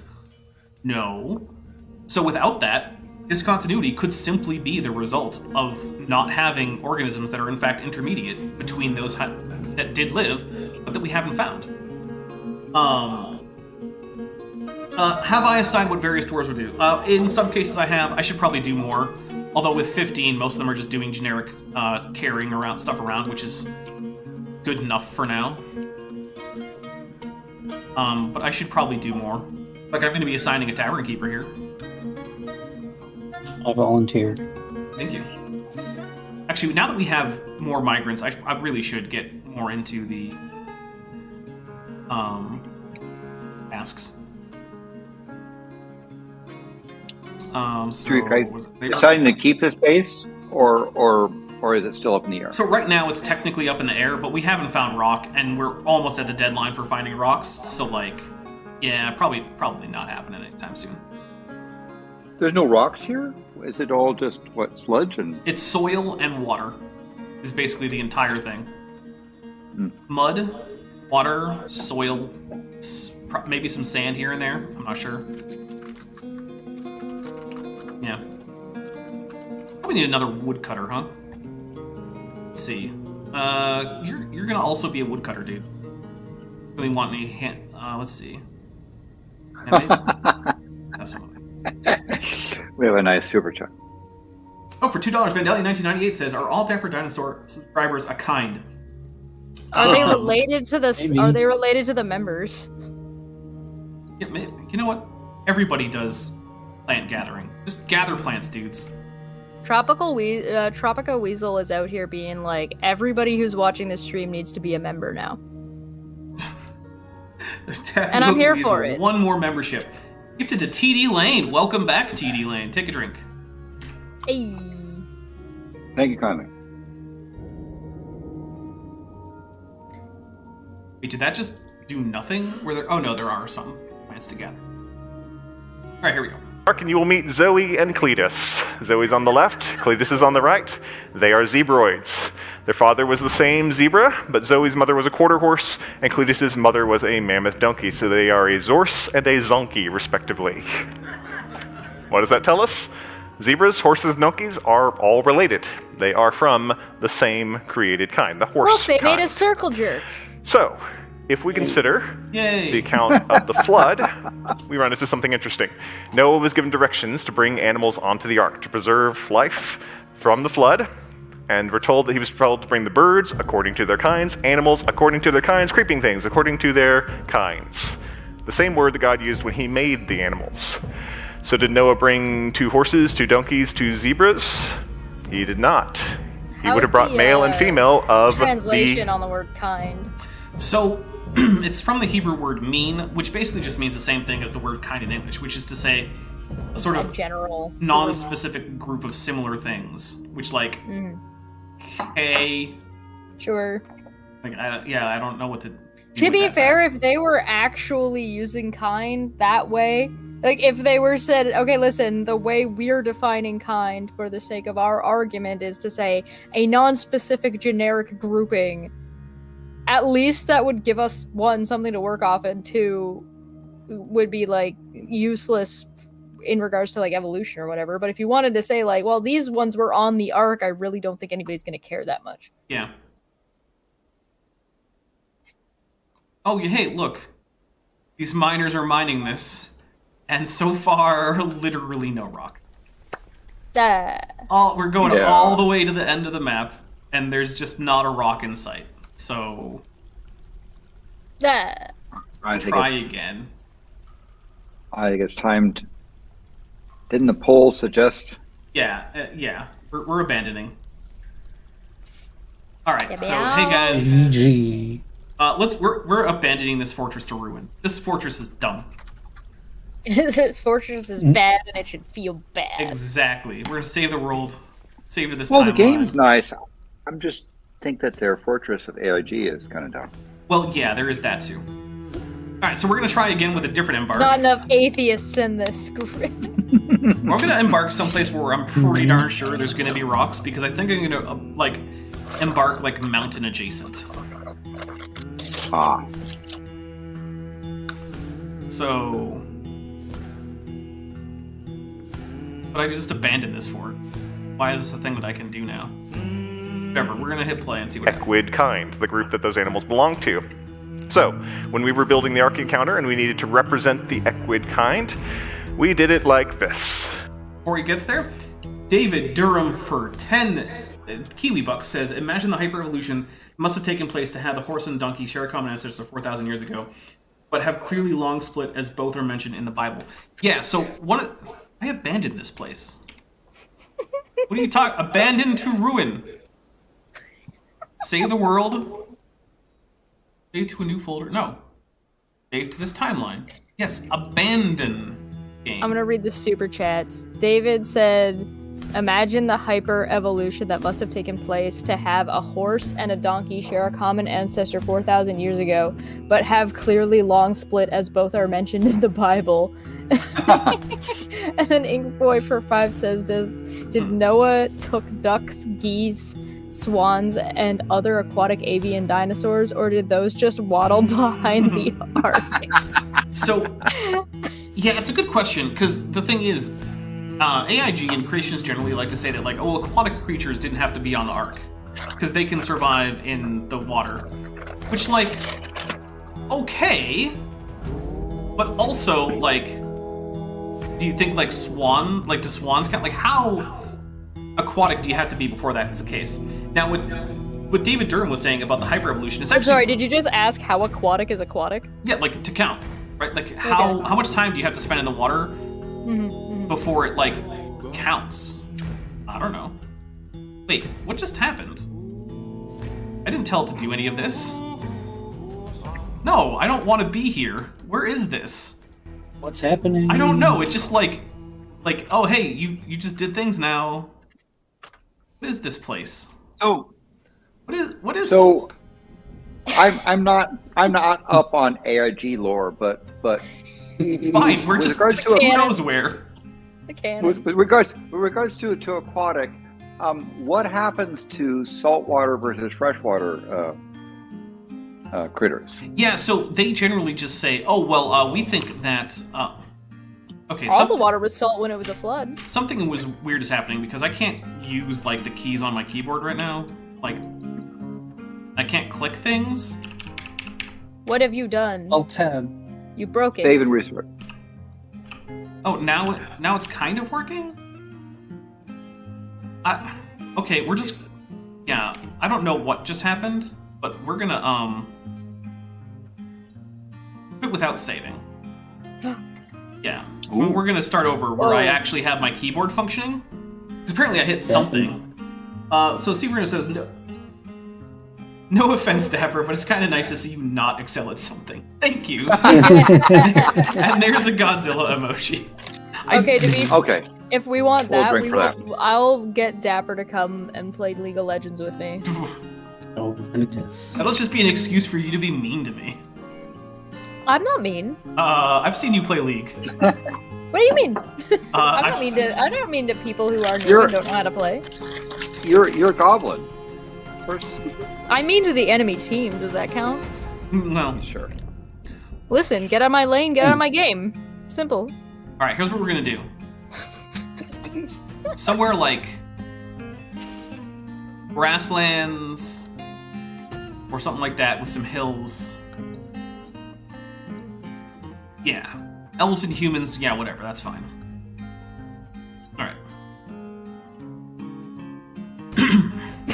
Does Chesh need an excuse?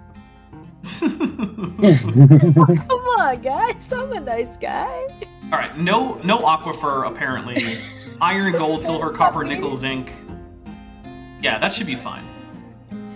We'll do this. We'll just play now. Alright, I need to read a couple things. Let's see. First, Dr. Tapioca Weasel, who really, really wants to make sure that everyone is a member, has gifted 5 memberships. So that goes to Pansonstitch, Zach Brannigan, Blue Flames, Mark Rose, and Bob Knob. Also, I'm sorry, did you say Zap Brannigan? We've got a Zap Brannigan in the chat? No, we've got a Zach. Oh, Zach Brannigan. Yes, I've made that mistake. Okay, that's still just as good. Yes. So, bro. Yeah, it's a good name. Mike Yokoms for $10 says, "Can the rotting ham send a demon to possess Dapper's computer?" Yeah, basically. There was a little like dialogue box somewhere up here, and I hit X on it, and like suddenly my keys worked again. I don't know how that happened or how that came up. Look, this is a game that's been in development for 20 years, and the entire 20 years has just been like, hey, let's add more features. This game is the result of literally 2 decades of feature creep. It is absurd. This is what you call feature creep, so definitely. Yeah. All right, We have another Olivia Williams says, Happy New Year. Oh my goodness. Dr. Tapioca Weasel gifted 1 more subscription, so that's 6. And then Regios gifted 5 more. So now we have to drink 11 times. So Oh, excellent. get ready, everybody. And let's see, Laser Fan, All right. Bragmac75, Misty, Nicole, Trudy Stubbs, and Tesla Ranger were all gifted gift subscriptions. Yeah. So here we go, guys. 1, 2, 3, 4, 5, 6, 7, 8, 9, 10, and then, of course, Steve Reno gifted 10 more, so Dr. Tapioca Weasel, Landon, just finish your drink. Jerome, You're at the bottom. Jerome Elarjakin, Jacob Maston, James Leeson, Robert Carpenter, Don Keelan, Timothy Witton, Mira DeFalco, Riley Peak, Liska Dave Babbitt, and Spooky McGee were all gifting memberships for 10 more drinks. Stop. So, He's already Dapper, dead. you haven't drunk for 11. The previous 11. There was a 10 and a 1.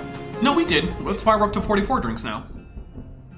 We missed 1. that we Oh, didn't okay. count. Well, here's 1 there. Yeah. Yeah. I did my drink already. I counted. Okay, well now You trust me. we'll do 10 more, and then I'm gonna have to go get a new drink early, by the way, guys. I am so glad I started with tea. Right? Goodness. Alright, here we go. 1, Ow. 2, 3, 4, 5, 6, 7, 8, 9, 10. He's just making sure that you guys that we beat the the History Channel video from the other day. Yeah. By the way, so my beer is finished. The next drinks come from Kentucky Straight Bourbon. So it gets progressively more. Uh-oh. Drink responsibly, everybody. Yes, you do. Yes. TD Lane. I'm only. Go ahead.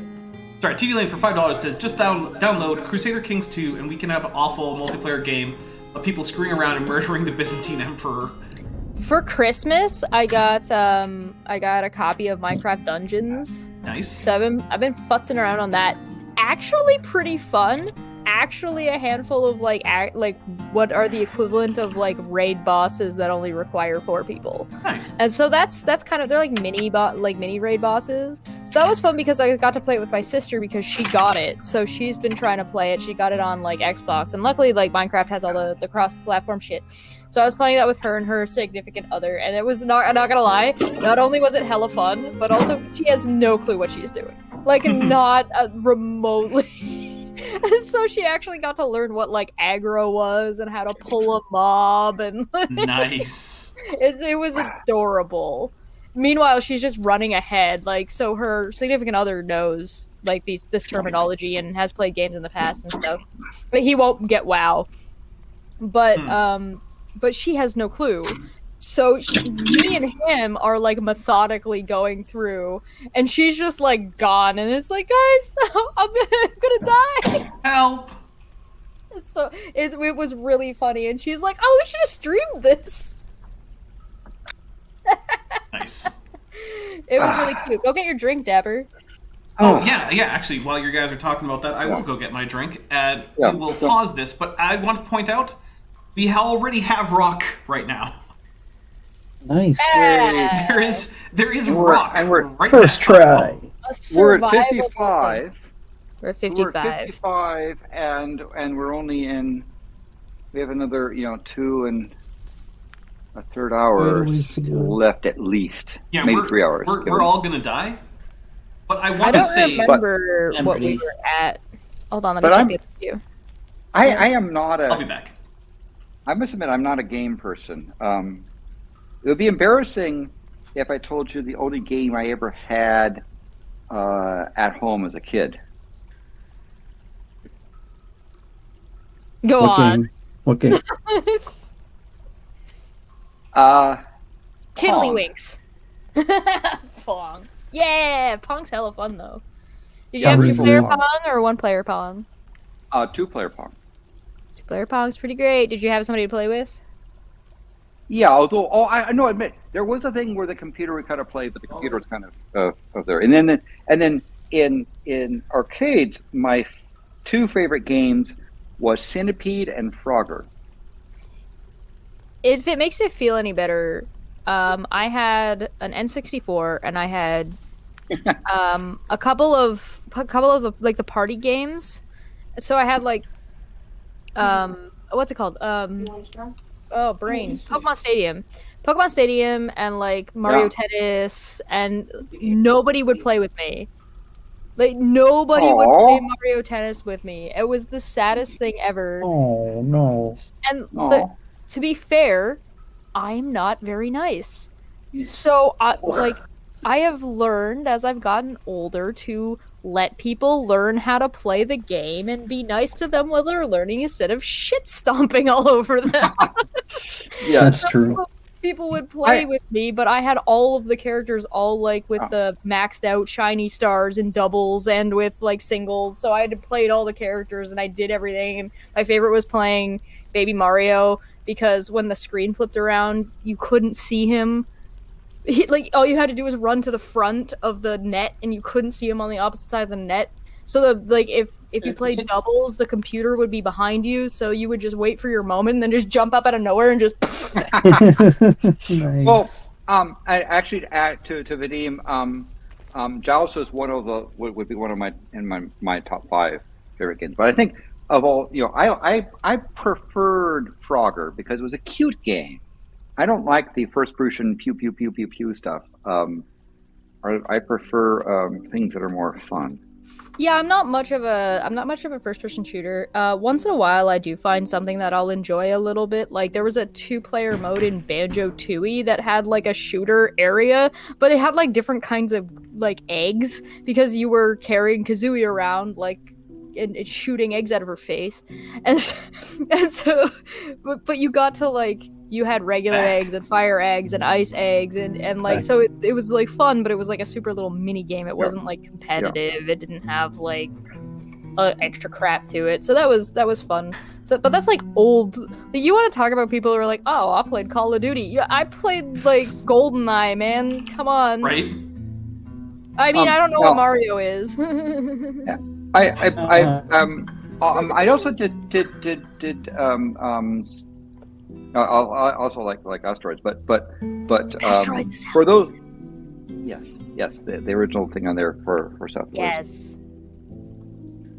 All right, you guys ready to continue on with the video? Sure. Yes. There we go. By the way, that is an animal that doesn't quite look like. That was a no, apparently, from Landon, even though he said yes. Said yes and then was like, nah, bro. But I mentioned, so if you do want to receive a gift membership, you don't have to. And you're not being given one, and people put stuff forward. If you click on the one of the things on the top that talk about the gifts, you can click on the. When you click on that, you can click on the enable gift memberships, and then you can be able to receive more gift memberships if you want to. You don't have to. Now we did just get a hi everybody, Happy New Year from GhostDog999, who is a Tetrapod member and has been a member for 7 months. Ooh. Thank you very much. All right, here we go. What you'd expect, because it's based on a fossil. This Yeah, it's Mesohippus. So here's the thing about Mesohippus, right? Is Mesohippus related to like Hyracotherium? I don't know. Good question. Let's drink 5 times because Arachamian is trying to single-handedly put my hypothetical kids through college. Cool Jesus. Okay. W.S. Wordsman. So Lord at 2 hours, Donnie at G. 2 hours, we were at 45 drinks. So we were at 50 for this and one. Maya Atkinson. Yes. So. Okay. But Okay. wait, no. This is bringing us to I'm- 60. I'm listing as It is 60. now, but okay. we're Yes, past. yes, the it 2 is. hours now. So I'm going down to the Kentucky Straight Bourbon. By the way, it's Boomers is my current thing here. It's really quite great, good stuff. But I'm going to be taking gentle sips, if you don't mind. So we have how many sips we have to do? 5. Ready? Good. Here we go. 6. 1, Oh, I just did them. 2, 3, 4, 5. Can I be clear that I was like, I put a lime in this intending to enjoy this drink? Just I mean, I did something similar, so. shit. Alright, I'm building a pen, and we're gonna hit play. Fossil. It's called Mesohippus. It's a fossil horse that's found in the middle of a bunch of other horse fossils, hence why it's called the middle horse in Greek, Mesohippus. You might notice something about this horse immediately. His face is It a is middle very horse. small. Yeah, this animal is about 2 feet tall, 3 feet long, roughly the size of a greyhound. Which is odd because all of its descendants today, horses, zebras, and donkeys, are a lot bigger than that, right? So what are we saying? We're saying a tiny animal evolved up into much larger animals? No. Actually. We're saying Oh, you got that right. whatever those ancestors were, they had the genetics to produce a lot of variety. Okay, so you're saying that this isn't small, and that the descendants aren't big? Because no matter what you're... Okay, God, He was I'm taking almost a drink. right. Taking Yeah, a drink. but almost right. but didn't they have like giants in the Bible? As well. So Yeah, Oh, is that compared Maybe they were to, just like, normal-sized giant people and small horses. so here's a thing, right? What's evolution at minimum? What is that? change over time? Well, in the biological sense, it's a bit more specific than that. Well, you said in general. Sorry. Okay. yes, In that's in true. the general Selective. I biological... was gonna say Sorry, that. my apologies. I meant to say in a biological sense. You set me up. I did. Sorry, my bad. You have to say trademark Canada if you're not Canadian. Well, yes, trademark Canada. That's my fault. I screwed that up. So let's say, what is evolution in biology, generally speaking? Something about allele frequencies. Right. So it's a change in allele frequencies in a population cross-generationally or over time is some... It's not a bad way to say it. Right? So here's a question. What's an allele? That's pretty easy. Any gene that has a What is variation... an allele?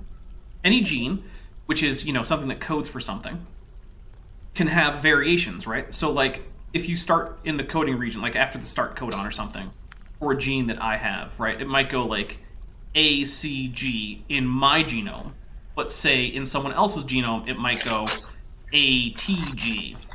That's an allele.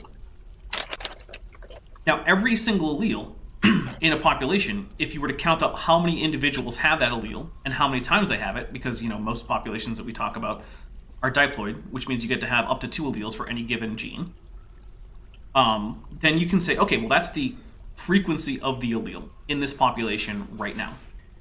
If that changes in the next generation, then that has evolved. It doesn't actually matter whether or not you start with all the alleles that you end with, just as they happen to exist, or even if ones are only deleted. It's still evolution. So, saying that they haven't evolved... saying that they haven't evolved because the information was always there to make big animals doesn't make sense. That's not how you negate evolution. That's still evolution. Can I invent a new rule for this drinking game? Sure. If Dapper pukes on stream, he has to do a face reveal. No, you're not doing... That's... No. So We're not doing that. I think that is the That part of the doesn't sound drinking game special. is there's no requirements. You have to do something. Is that one of the requirements? Point. That's a good point. Yeah, you make a point saying you don't have to do it. It's not Yeah. compulsory. That's true. All right. So we're going to play after having acknowledged why it is that saying that that's not evolution because the information was already there is beyond stupid. It's extremely dumb. I should Yes, have it got is. my Mason Mega Pint jar for this. Yes. All right, here we go. So, Mesohippus may not have definitely been the ancestor horse, but whatever those two animals were, they had the genetics to produce the stripes and zebras and the spots and Appaloosas, and every size from little Falabellas all the way up to giant Clydesdales, right? Even among the wild horses, we see some much larger fossils, like Equus giganteus. Here's a tooth from one of those giant horses. That was a horse that lived here in North America during the Ice Age and got to about 3,000 pounds. And all that variation in size came from just two animals on the ark. So those two animals... So in order to actually say that that's true, like that you know that's true, you would have to actually have the genome for Mesohippus. This is actually just him saying, well, this is how we kind of assume that things work. Yeah. And that's just what we do. Well, pardon me for not being up on my AIG lore, but he mentioned Ice Age. I'm assuming you're referring to the most recent Ice Age.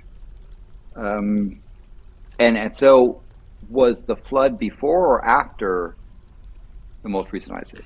Yeah, that's a good question. Actually, we're going to get into that. Because they're going to say some dumb things about the Ice Age soon. Because that's actually what this is supposed to be about. This is all just irrelevant rambling until we get to the point. Because of course it is. Somebody mentioned earlier that I should work for AIG so at least their presentations won't suck. Hire me so I can, like, at least edit your talks so that they sound way, one, less boring, and two, are way more concise. So that way they can at least stay on topic. Yeah. I would absolutely take AIG money, by the way. I have no principles, morals, or standards about any of that. Satan could pay me to make him look good, and I would do it. All right, here we go. Animals didn't necessarily have to look like any of their descendants. They just had the genetics to produce a lot of variety. So, how quickly did they do that? Isn't it How nice quickly that did they they go say from a two 1.8 animals? meter per tall person? I like Yeah. that they're using figures. They're not using immoral units. Yeah, they're using. that one. They are using the proper units. Interestingly, for some reason, 1.8 is just the standard height of a human in like paleontology reconstruction for size comparisons to humans. Really? I don't know like where that rule came from, who started it, but like it's just a thing that anytime you have a size comparison, just it's 1.8 meter tall human. Is that 1.8 meter tall modern, or if you looked at humans, let's say several thousand years ago, would they be 1.8 meters or would they be less? They'd be all the same because all the humans are the same kind. Well, I mean, so if you're looking at humans from a long time ago and you wanted to do a reconstruction of them, would still probably compare them to a 1.8 meter tall. Because the claim isn't humans on average are 1.8 meters tall. The idea is 1.8 is currently a fairly normal size human. So that's the size that we will just assign to average human for size comparisons. When we talk about like, oh, how big is Equus giganteus, or how big is, Mammutus primigenius, and things like that. I mean, I guess that's kind of fair because they're trying to give modern people a frame of reference. Right. So that makes sense to me. But would people several thousand years ago, would they be average of 1.8 meter? Would they be No, less? they'd be significantly smaller. Comparatively, But the goal- they'd be close to my height. The goal here is not to tell you how big this horse would be compared to people who would have met it. Yeah. The goal is to tell you how big it would be if you met it. I was just curious in terms of the facts, not Oh, AIG. okay, got it. What 2,000 years ago, 4,000 years ago, what would have been the average height, or do they know? So I mean, we have skeletons from that age, so we know. I just don't know it off the top of my head. Okay. For $5, Mark Smith says, Dapper Dinosaur, I'm curious, what, in your opinion, were the horses in John Oll's Earth's Children series, i.e. Clan of the Cave Bear series, So at that point, I don't actually know, because I would have to look, because if I remember correctly, the series is set in, like, Pleistocene Europe. And I don't know, like, exactly who was around at that time. So, like, honestly, I'm not sure. I would have to do a lot more research. Because, look, I've only read In the Clan of the Cave Bear from that series. And when I read it, it was a long time ago. So I honestly don't know enough about it to really say with any certainty what that would have been. Let's see. Arachamian, who's been a member for 1 month at the Tetrapod level, says, "Hey, I have a special chat thing. Godzilla." All right, take a drink for Godzilla, guys. Yay! All right, here we go. To many different species.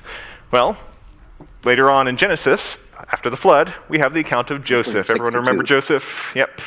He got sold in slavery in Egypt. He became the ruler of Egypt, second only to Pharaoh.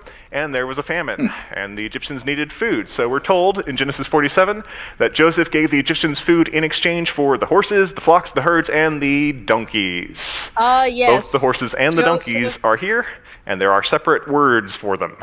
Which means, if we put them on a timeline of Noah and his descendants, there's the flood, there's Joseph, and from 2 animals on the ark, within a span of 600 years, we have gone to species that are so distinct from each other, Where did there you are get separate 600 words years for from? them. Where did you That's get our time 600 years span from? in which Well, we can if you go expand. back, you look at those. You look at that timeline. They have these so-called mythical ages of people. Right. So, like, where did you get that 600 years from? So here's what we're doing, is we're basically saying, okay, so there are people mentioned people mentioned in the Bible, like Abraham and whatnot, and Balaam in the case of the donkey, right? Where we have specific modern species called out. Like the donkey is, what's the specific name for a donkey? It's Equus asinus. So, because the Bible refers to what can only be referred to as Equus asinus, as well as Equus, caballus, which is the horse, just the horse generally, right? Because we get both these referred to, presumably that means that they were both around at the time that this is written. Now, Abraham is rooted in Genesis, not like super exactly in history, but we have a pretty good idea of when these stories are supposed to be taking place, right? Because we have references to things like the Chaldeans and the city of Ur and whatnot. So you can then say, okay, so by this point, these species are in the text, which means that if they're from the ark,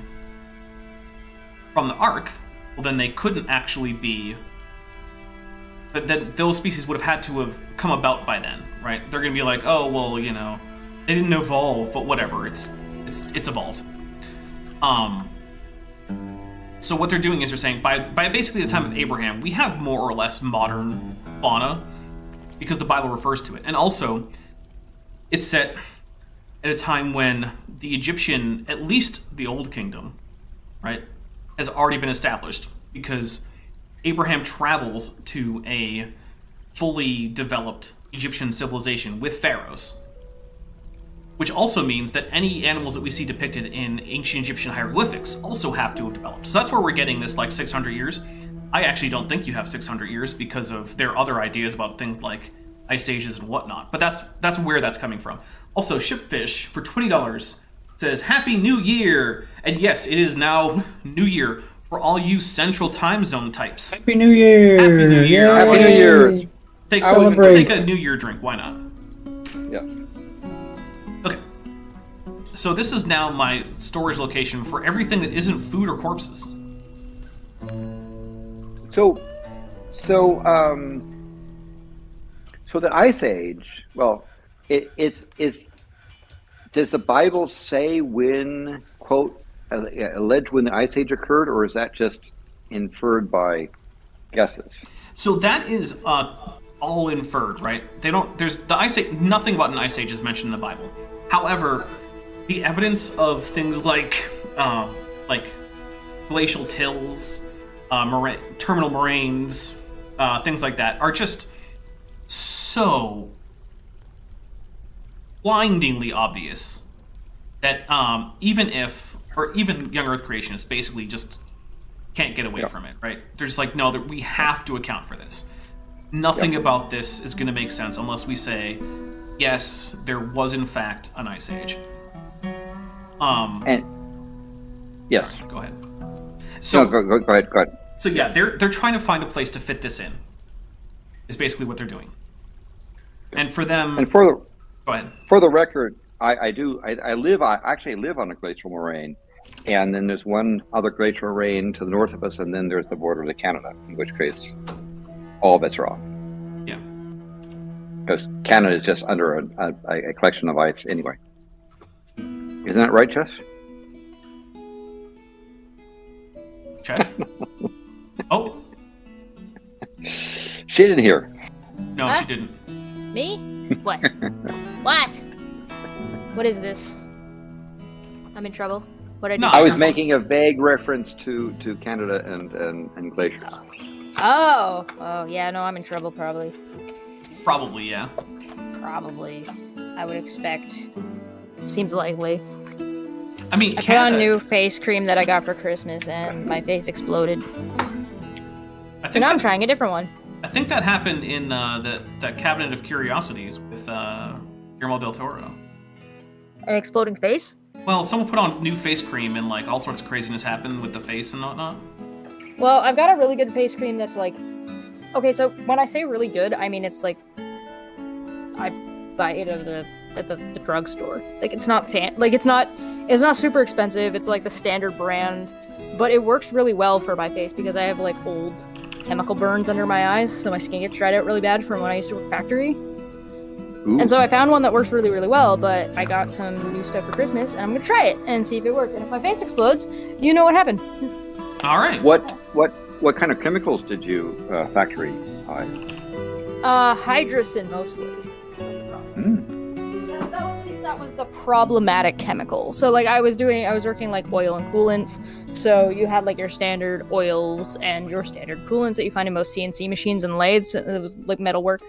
So I mean there was the heat treaters, but the heat treaters mostly were not too big of a deal because I didn't have to go in those too much to change those ones out. It was like there was one or two of the polishers that used a really caustic, very clear chemical called hydrocin, and these assholes for no good reason kept the tote of hydrocin up. So to get it, you had to hold a bucket and open it and let it drain from the tote into the bucket, and it splashed everywhere. So it was just a really caustic chemical kept in a really bad place. This place was not up to safety standards, yada yada yada. So picture your typical mine where they have enslaved essentially goblins to do the work underneath. Yeah, I had really, really bad chemical burn. Like the fact that I'm not scarred is a miracle.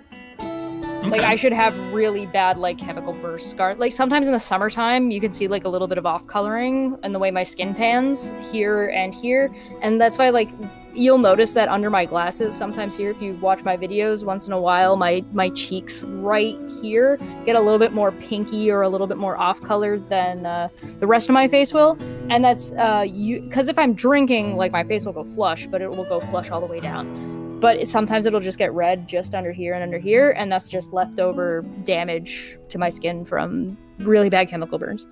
Wait, how long has Like- Vishanti been here without saying anything? I was just gonna sit here and wait for you to notice Shanti. me. I thought Hello. you guys had already said hi to her. She was here Hello, when I Vishanti. came back. That's all. Hello. So most of my attention is split between the video and the game. Like I'm not even glancing at. Yeah, Dapper's doing a lot right now. Yeah. Yeah. Vishanti, you're not required to have 63 drinks to join us. Nice You're background. welcome at any time. True. Hey, I don't know how you all are not dead.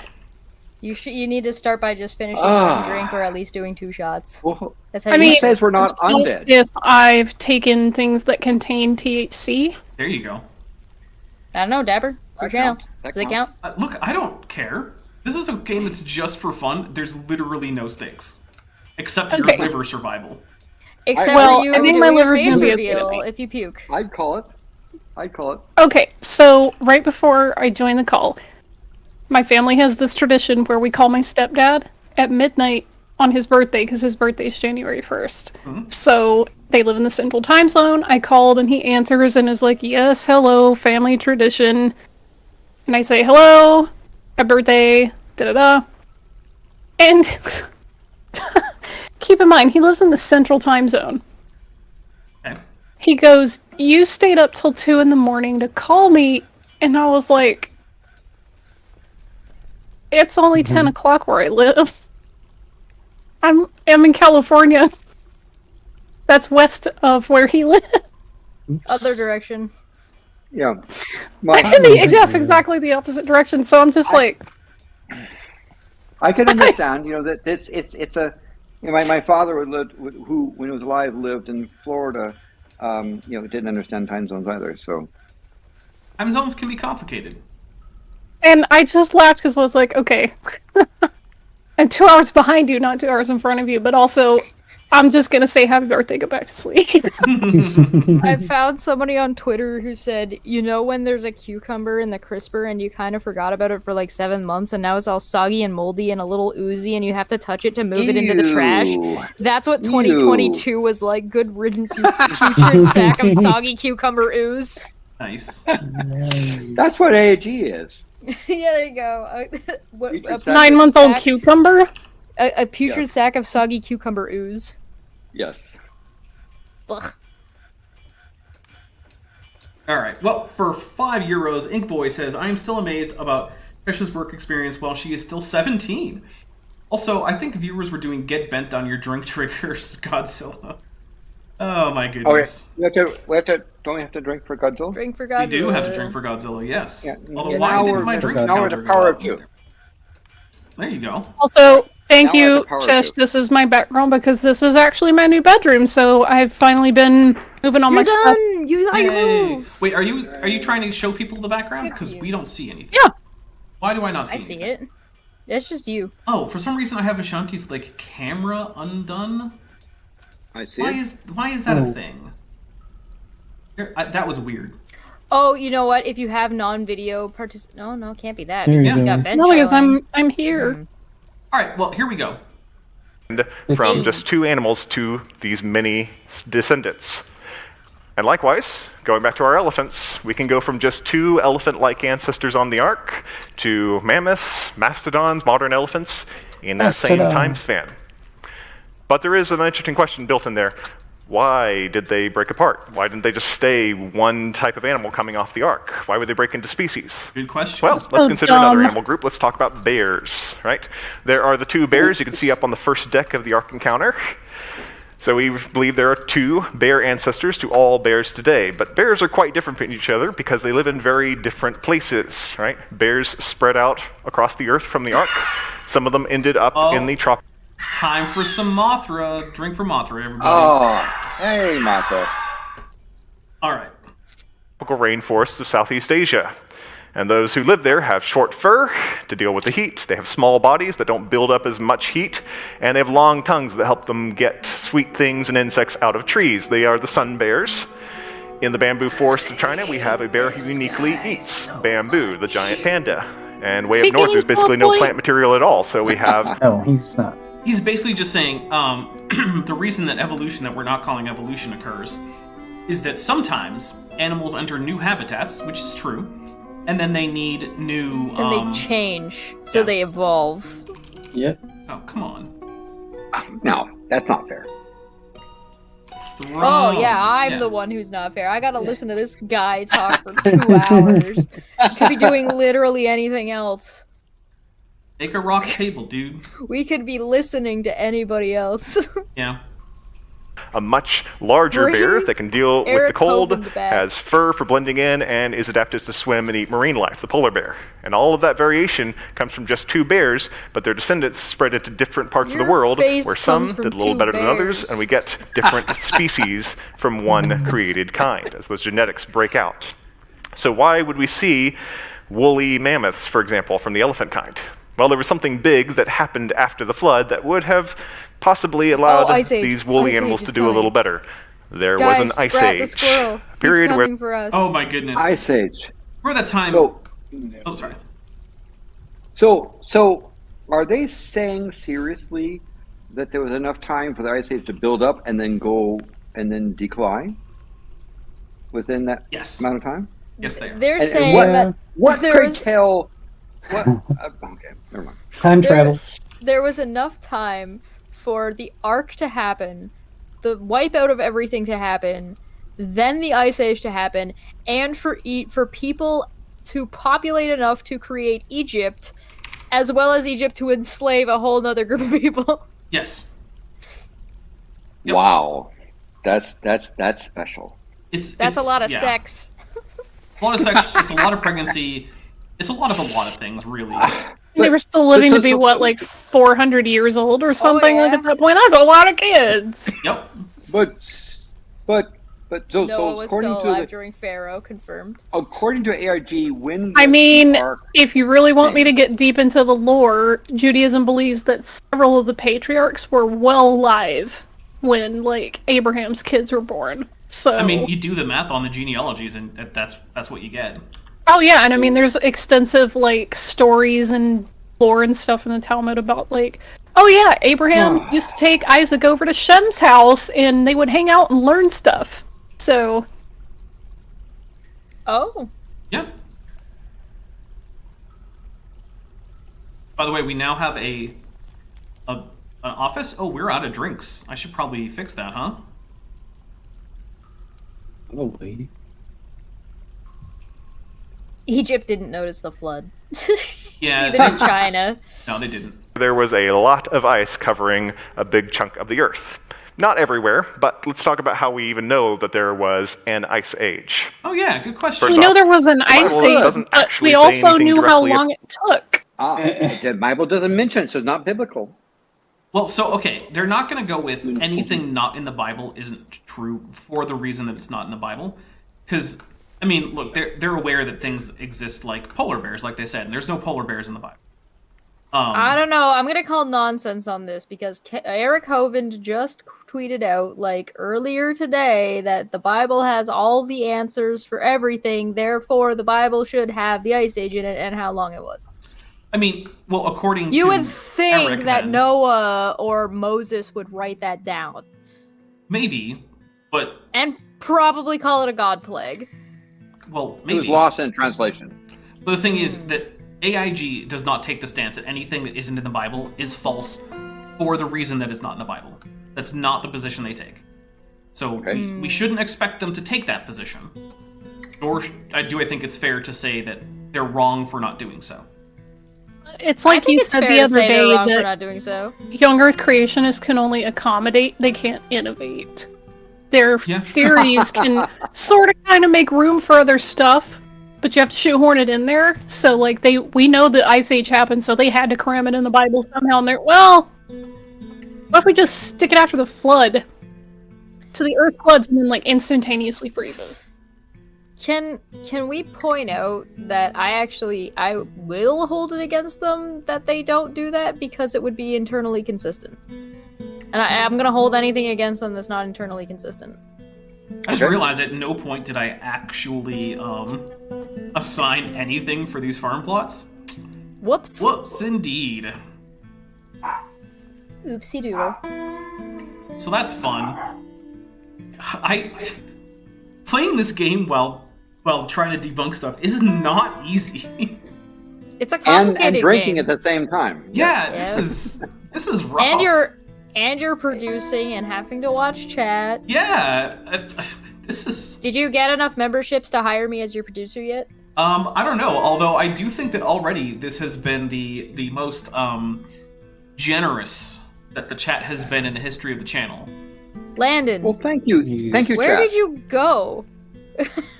I was trying to show the fire. fire, but I guess.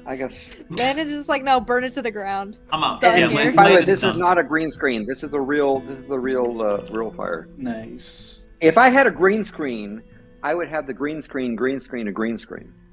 Oh. That's a lot of green. By the way, I it don't kind of know, so- sounds like there's thunder outside, but it's just fireworks. And I don't think it's coming through on the stream, but like it sounds like it. I'm so glad I'm in Canada because nobody really does fireworks anytime after like November. So I don't have to I don't have to deal with any of that. Two, my dog doesn't have to deal with any of that. Well, the thing Now, is, I must object because in Vancouver, in the harbor, they do a marvelous set of fireworks. It's super temperate there. guys, Hiev has been gifted a membership by Dr. Tapioca Weasel. Take a drink. Yay! Yay! All right, here we go. We've got 18 minutes left of this guy, and we're already like more than halfway through the stream.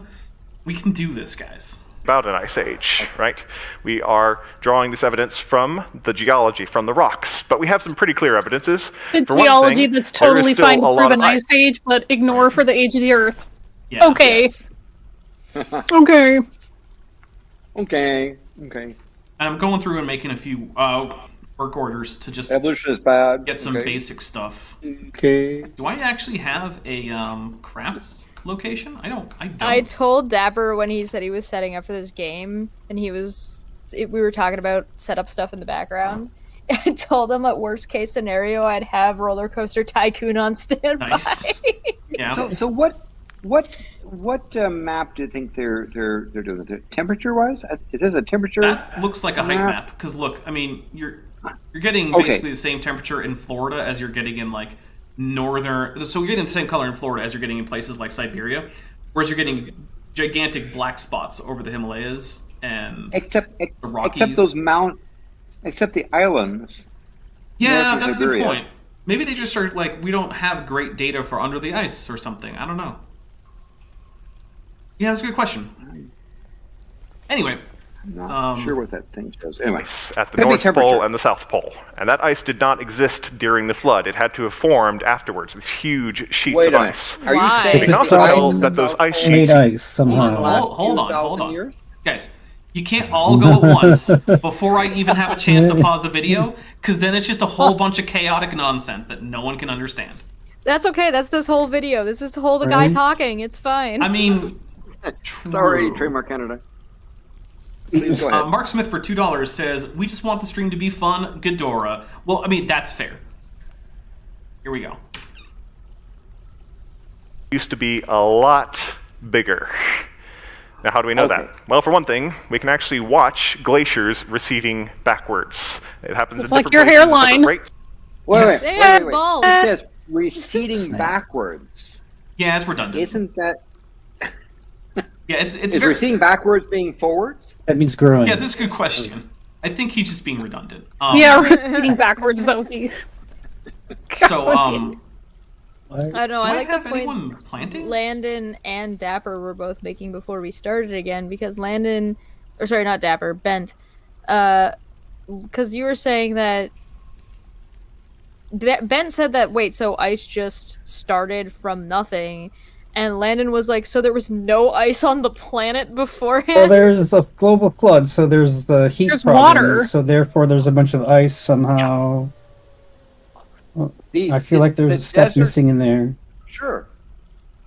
And the desert that is Antarctica, accumulated literally, many kilometers of ice in a couple thousand years just by, I don't know. Magic. I It's all don't magic. understand. God All right. did it. Why It's all can't I mirror type based. in That's here? what I said. This is my thing. I don't care as long as you're consistent. If somebody wants to come to me and say, hey, I think this story in the Bible happened, and I'm like, why? And they said, because God did it, I'd be like, okay. Alright, sure. Can't argue with that. Yeah. All right. Then I'd be like, then why did you need to build a boat? But okay. Ghost Dog 999 for $5. Obvious. The answer is reasons. Oh, yeah. Like Ghost- the candy. I don't like when those get stuck in my teeth. They are one of my favorites, though. Ghost Dog for $5 says, "Wow, about the mental gymnastics he needs to get the gold medal for this." Yeah, he needs to get the gold medal for mental gymnastics. And then he sends a Godzilla emoji and a poop emoji, and we're gonna take a drink for the Godzilla. I drank. Thank you. And I did because it. it's Godzilla, that is one big pile of shit. Yes.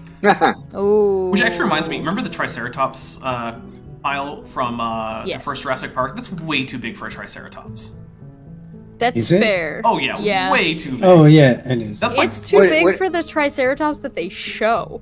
yeah. But could it be that it was like a collection of Triceratops piles that were put into a pile? Or No, because he uses that pile of crap to diagnose the problem with the Triceratops that's laying there. Well, plus, isn't So it it like has to- still warm? Yeah, I don't know. It's maybe. fresh. Yeah, It's It was fresh. Yeah, the fresh is the yeah. On the other hand, you also have like that. What's that whale? Isn't there a video that goes around like what is it called, the poop tornado or something? Where there's like a whale that just like took a giant dump on a bunch of divers. I mean, that sounds like a thing that happened. Yeah. Yeah. I haven't heard of this. It sounds What? interesting. Oh, hold on. I'll send it in the Discord. I'll not find it. watching that. Why not? But- It's educational. But isn't it the ocean is full of basically it's where it's for Education. oceans where fish poop. That's why I don't swim in There's the education ocean. all around the ocean. Why do they That's have really that's an excellent reason. Here we go. I wanted tables, not thrones, or not altars. I don't know why I had altars. That's dumb. So evidence of ice age is that they have glaciers that are receding. Okay. Yeah. Well, that's part of it, which is ironic because normally creationists are loath to extrapolate anywhere, but then occasionally they're like, oh, but if we extrapolate here, whether it's warranted or not, then maybe we could pretend it helps our case, and that's when they're okay with it. But when that happens, they leave behind clear evidence of where the ice has been. Yep. For one thing, glaciers Hey, like at the Great Unconformity, that apparently is just one of the giant mysteries that proves the flood, and it's like, no, it's just probable evidence for and cryogeny and glaciation and glacial retreat. Yeah. Not for certain, but that's because science isn't certain about things normally. They took move and they pictures. grind up the rocks. They took pictures of this whale, and some of them, like the way that it's clouding around the whale, makes me think of like, because it's in water, it's kind of like nebulous. Why are we still talking And, about? and I really kind of want to make a painting. Please, that, I'm like- begging you. Just please. I don't want to listen to this guy anymore. Okay, well, Like, we're not... I'm full on. I'm kidding. Go. Okay. Underneath them, and they leave glacial till, this kind of gravel that's very characteristic of where a glacier has been sitting. They also pick up huge rocks and they deposit them in other places. So we get erratics, these huge rocks that are from one part of a continent and laid down in a different place.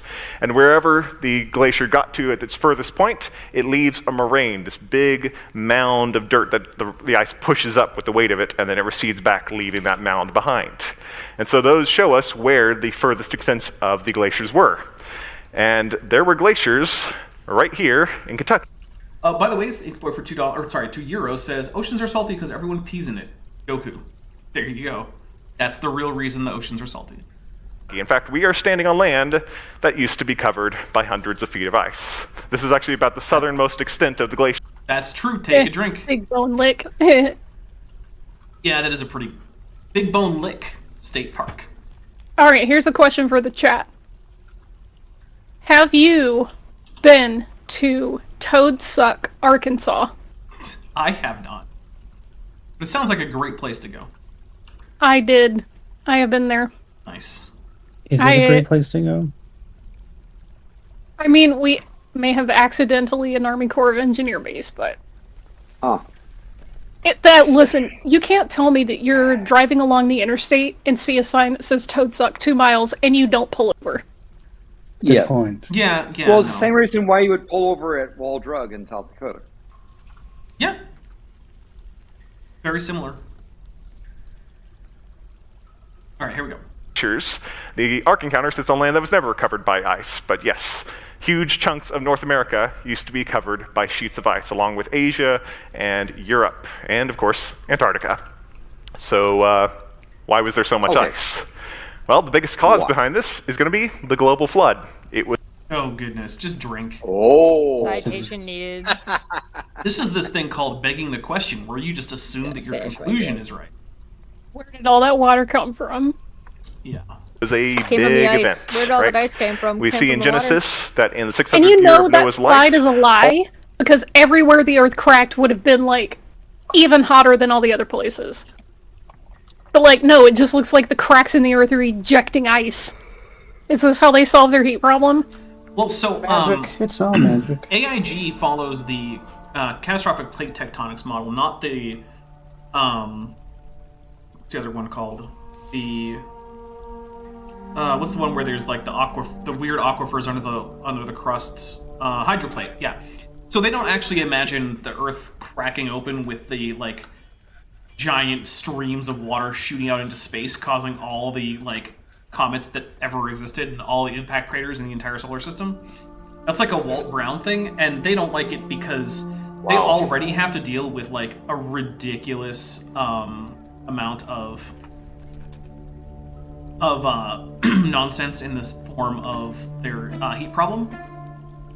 But also they have to deal with to add in that, like, it's already way more. Like the hydroplate theory ends up with something like I mean, Gutsa Gibbon did the math for one of her more recent videos.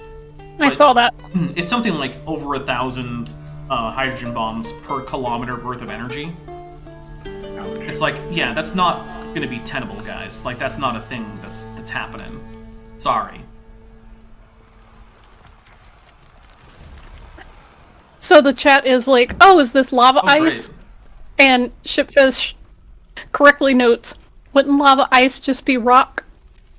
That's true. Yeah, that is what lava ice would be. Aha. No, we know we haven't found any rock anywhere. Well said. Like, that's well said. actual Velociraptor. Well said. but again, so Antarctica's, polar cap just showed up in a matter of a couple hundred years. And I'm assuming that they said that this ice age had to come after Noah, but not like too long, because otherwise there'd be problems with, how would you wouldn't be able to cross, cultural mythical, exit, out of Egypt, or the path out of Egypt, because stuff would have been frozen. Even though there wouldn't have been glaciers in the Middle East, you would have had basically low temperatures there. Oh, that's how kangaroos got to Australia. The ocean was ice. They hopped on. They just, the- slid the whole way. Makes sense. Checks out. They did Well, the penguin thing where they Slide. took like two things and then just dived. Yeah, they just dived. Yeah. Just kangaroos, my- just wee. No, they The church I had skied. as a kid said that essentially that the kangaroos that were on the ark happened to hop onto a raft of dead material, and that raft carried them over to Australia. It's way cooler to say that they have the long foot. Their So they big just feet are ski. snowshoes. Yeah, they just skied all the way there. It's fine. Makes total sense. So what we're getting at is kangaroos are actually Canadian. Yes? I mean, how else are you gonna get to Australia? Duh. Sure. They're so aggressive because they don't like the heat. That's right. They use Star Trek teleporters. Oh, that works better. I mean, don't you know the portal in the Hollow Earth? Like, there's one at each pole. It's quicker to just go through it than around it. Duh. Under Antarctica has all that socialist party Germany stuff all that aliens gave them. Of course. Neutrino detectors. Oh yeah. Yeah, well, Yeah, that those. neutrino detector is actually that's a kind of fun thing to visit. Although right now you just see the tops of flags, so they have flags on top of the ice piles. All right. all the fountains of the great deep burst forth, and rain fell on the earth for 40 days and 40 nights. Notice, the rain didn't happen first. Something happened in the ocean first. Something down in the deeps. We think from geology that there was a lot of tectonic... You know, okay. What? I'm gonna go grammar check this dude real quick, because Rolling in the deeps. he wants to say that because, you know, the fountains are mentioned first and all this other crap. That's the sequential order. I'm just gonna go check this guy. Because sometimes English translations don't put things in the exact same order. Okay. There is really but something. God's language is English. What do you mean? There's something really Yeah. specific about the English language that there's even adjectives have an order of events, and if you get the adjectives in the wrong order, it will just completely mess up your entire sentence to anybody trying to understand it. So you have to say the big green car. You can't say the green big car. You have to say color first, because if you don't say color first, Can you rewind so that I can get his quote of this, because I want to make sure I'm using the right translation. On Actually, the don't Earth do that. I can just rewind the stream. It's too Like late, I a already smart did. person. Okay, fine. 40 days and 40 nights. Notice the rain didn't happen first. Something happened in the ocean first. Something down in the deeps. We think from geology that there was a lot of tectonic movement. The plates holding the continents shifting around, and that would have caused a lot of volcanic activity down in the ocean basins. So you got heat coming up from below, warming up, boiling the ocean water. And boiling water is going to release Why are a we lot seeing of... his skull as if it's like a reputation of the flat Earth model? It's wait, say that again. We're seeing his skull from up at this camera angle as if it was a reputation of the flat Earth model. But why are we seeing why it? are we seeing this? What are we looking at right now? You're looking at his table of stuff. Who was holding this camera and why? I'm pretty sure it was mounted to the ceiling, But why though? so that we could get a cool look at his gigantic table of bones and teeth. But we're talking about the flood and ice and water now. Why now? So that we can see it.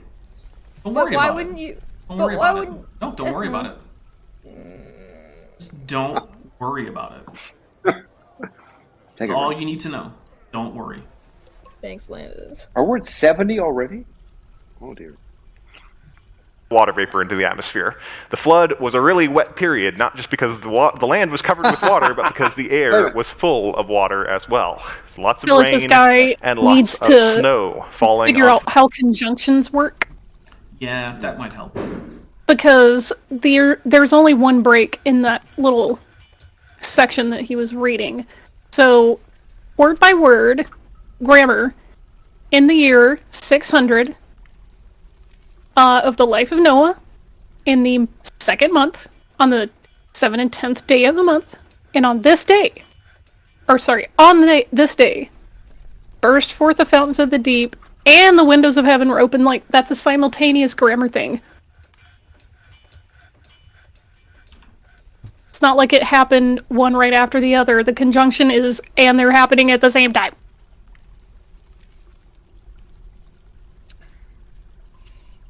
I'm gonna designate So some volcanic- bedrooms. So volcanic activity warms the oceans? That's some He's serious like, volcanism. oh, well, this had to happen before this other thing happened. I'm like, look, dude, grammatically, it's reading like they happen at the same time, so. Well, Because it literally says, on this day.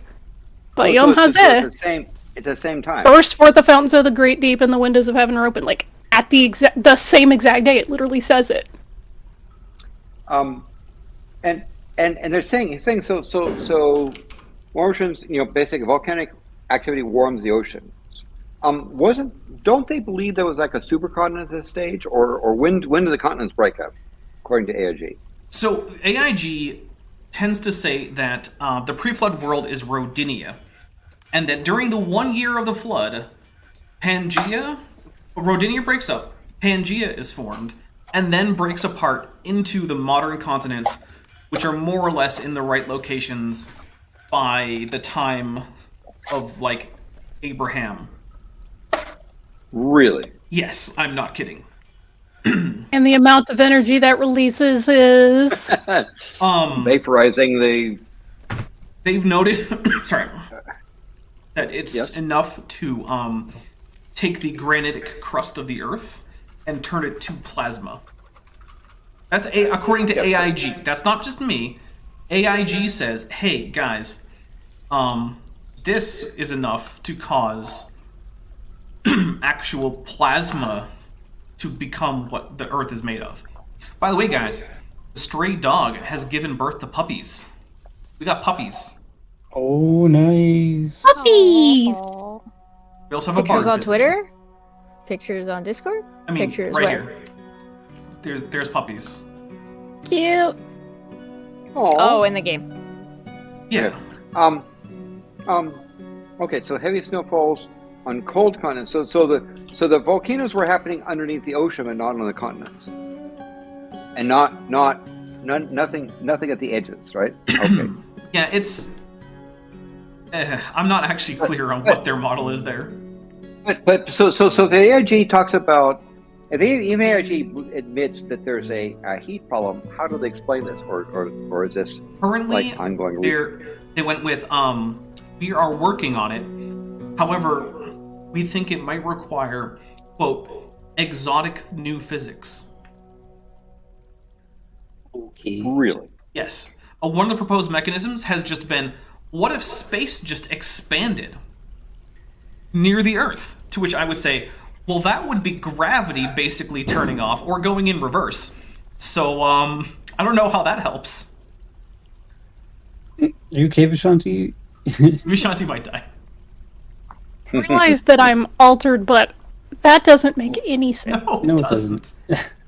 Correct. So are they're blaming that thing on dark energy? Yeah, that's a good question. I don't actually know if they would be cognizant of enough to actually do that. But by the way, I'm not asking you. I'm raising these questions because I'm not familiar with. But I'm glad you're enough familiar with the lore to be able to answer. I don't think like I'm demanding you to explain. I'm glad you're able to give some. Damn it, Dapper, make this make sense. Right? The answer is no, I can't. It's impossible. The continents as they become exposed towards the end of the flood. Now, as that snow is falling, it should just melt every summer, right? Just like it does now. Except there's something else volcanoes do. They release aerosols, little particles in the atmosphere that block sunlight and keep it from reaching the Earth.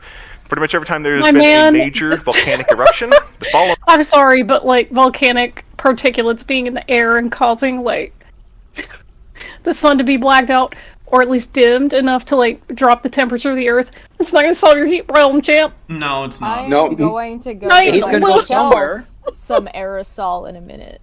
Like the Earth is literally plasma. Clouds aren't going to work. Yes, you've got to basically turn plasma back into at least vapor before you get to that stage. But even and of course, wouldn't the people notice, like, the near the coastlines when they're trying to fish that the ocean has actually boiled all their critters? No, don't worry about that. No, don't worry about it. Where do the fish come from if they've all been boiled away? I mean, if you take a saltwater tank and raise it a couple of degrees, and your fish get happy and turn upside down and float on the top, I mean, They're just trying to get a tan. So the thing is, like, they actually don't think that the heat was a problem. They think that there's some mechanism that they're going to find to solve that problem. And so they're operating under the idea that there actually wasn't this gigantic amount of heat. We just don't know where it went to. That's the idea. Does it make sense? No. It's completely bonkers. So maybe the core of the Earth was solid, and that heat just magically went down to the core of the Earth, and that's why they've got semi-liquid stuff. It evaporated inward. Yes. Yeah, basically. That's the new physics. It just things evaporate inwards now. Oh dear. Fixed it. Growing year is kind of a bad crop year. A lot of sunlight gets blocked, and plants can't produce as much material. So, the same thing would have allowed the snow to build up and build up and build up, and you get huge continental glaciers covering a lot of the far north and far south. Okay. Now, the equator was pretty... Yeah, right. So over decades, they talk about over decades, and we've got up in the Antarctic plateau, we have over 5 kilometers of ice. Let's say, so that means 4.5 kilometers of that appeared over decades. What kind of snowfall does that require? A lot. Again, Yeah. the Earth is plasma, so So that's why they're going with this hot ocean, Let's not cold forget that. continent craziness, right? As if the oceans don't warm the continents. That's why they're saying that this isn't going to work for the secular timeline. So the oceans don't warm the continents. That's why we have extremely cold air here in the Pacific Northwest, because the Pacific Ocean doesn't warm. Oh, I don't know. Listen, I've swam in the Pacific Ocean once, and I've swam in the Gulf of Mexico. Those are not the same temperature. No. Like the Pacific, it felt like an ice bath. The Gulf of Mexico literally feels like a warm. I actually don't care about your feelings, Vishanti. Yeah, oceans totally don't. Yeah, they totally wouldn't affect that. Wow. Yeah. All right, here we go. Ice at the time, but a lot of the continents were covered with ice. And evolutionists noticed this too, right? In fact, they believe that this happens cyclically. It happens over long periods of time, so there have actually been many ice ages, but they don't attribute it to a global flood. They attribute it It's to... almost like we found evidence for multiple ice ages. Yeah, almost. But, you know. Yeah, like in the Antarctic ice cores. which I mean, I've of seen all places. and looked at. You trust And the it's interesting ice to see- cores? Yeah. Yes, you can check. In fact, one of the things I got to, Yeah, that's to reasonable. see at last talk was the, for example, the ash layers from Mount Mazama that was formed in Crater Lake. You know, you could see that where there's a year where it's relatively thick, and the second year where it's mildly there, and the third year was hard to tell. Although I took their word for it. Yeah, but I mean, you believe in Antarctica? Everybody knows that's the ice wall, duh. If I remember correctly, AIG in the Ark has an ice core. Do they? When I watched the tour, when Ken Ham did his debate with Bill Nye the Science Guy and Aaron Ross in the background following them around through the tour, they have a conversation about this ice core that's there. And then they're talking about like the rate of compacted snow. If I remember correctly. That's okay. Red Eye has an ice core in her freezer. That's just his insides, isn't it? Love you. Alright, so I am trying to figure out why it is that my dwarves won't put barrels anywhere, and why it is that they have barrels, but they won't turn them into drinks. Did you like provide them with proper shoes? Not yet, but they came with shoes, and those shoes, it's been like less than a year, so their shoes should still be okay. Do they have wood for the barrels? Do they have material? Yeah, Oh my they got God. plenty of wood. There's lots of wood. In the chat, I think he have solved it. Says, actually, the Earth started out flat, but all the heat caused it to curl up into a ball. It makes as much sense as any of their other nonsense. All right, no, yeah, there you go. Like those little red plastic that. fish, and you put them in your palm, and they just curl up. Like, So it was like a cat that was like lounging all flat straight out, and then it was just like, nah, I'm ball now. someone tried to touch the forbidden fur. Later in the future, the world is going to turn into a loaf. I support Loaf Earth. Yeah, I'm here for loaf Earth. I also don't apparently have enough seeds. I have no idea, guys. Zapper is bad at this game. Yeah, especially while I'm anyone trying to in the chat- produce and do all this other nonsense. Have a suggestion Or a suggestion for... for how you solve your barrel problem. Oh, yeah, I don't know. So half the world is frozen and the other side is boiling? No, it's not half and half. It's the oceans are under all sorts of volcanism craziness, and the land is freezing. I like to think that it's like a donut that has jelly in the middle that you've put in the microwave, and the jelly's really, really hot, but the outside is still cold. Yes. The tilt of the Earth. So the Earth tilts 23.4-ish I wanna degrees tilt. off from its center point relative to the sun. 45 degrees. But the secular model is that the It's 23 and a Earth half, by the sometimes way. tilts more towards the sun, and sometimes it tilts less towards the sun. And when it's tilting No. more towards the sun, that is a warm period or an interglacial. And when it's tilted away, that would be a cold period or an ice age. Now, there's one Not big necessarily. problem with this. If Only the entire one. Earth is cooling down because it's all tilting away, everything is cold, including the oceans. We're And the problem drinking with for cold this, water right? is it doesn't release water vapor. Not Yeah. Yeah, we're going to drink for this. Yeah. And then we're going to talk about why this isn't a problem for secular, real science. I'm not going to call it secular science, it's just science. I'm done pretending that creationism has any legitimacy at all.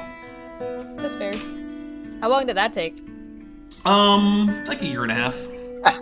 Oh, yeah, that's pretty good. Yeah. Look, I'm not like a giant jerk who just, hates everybody.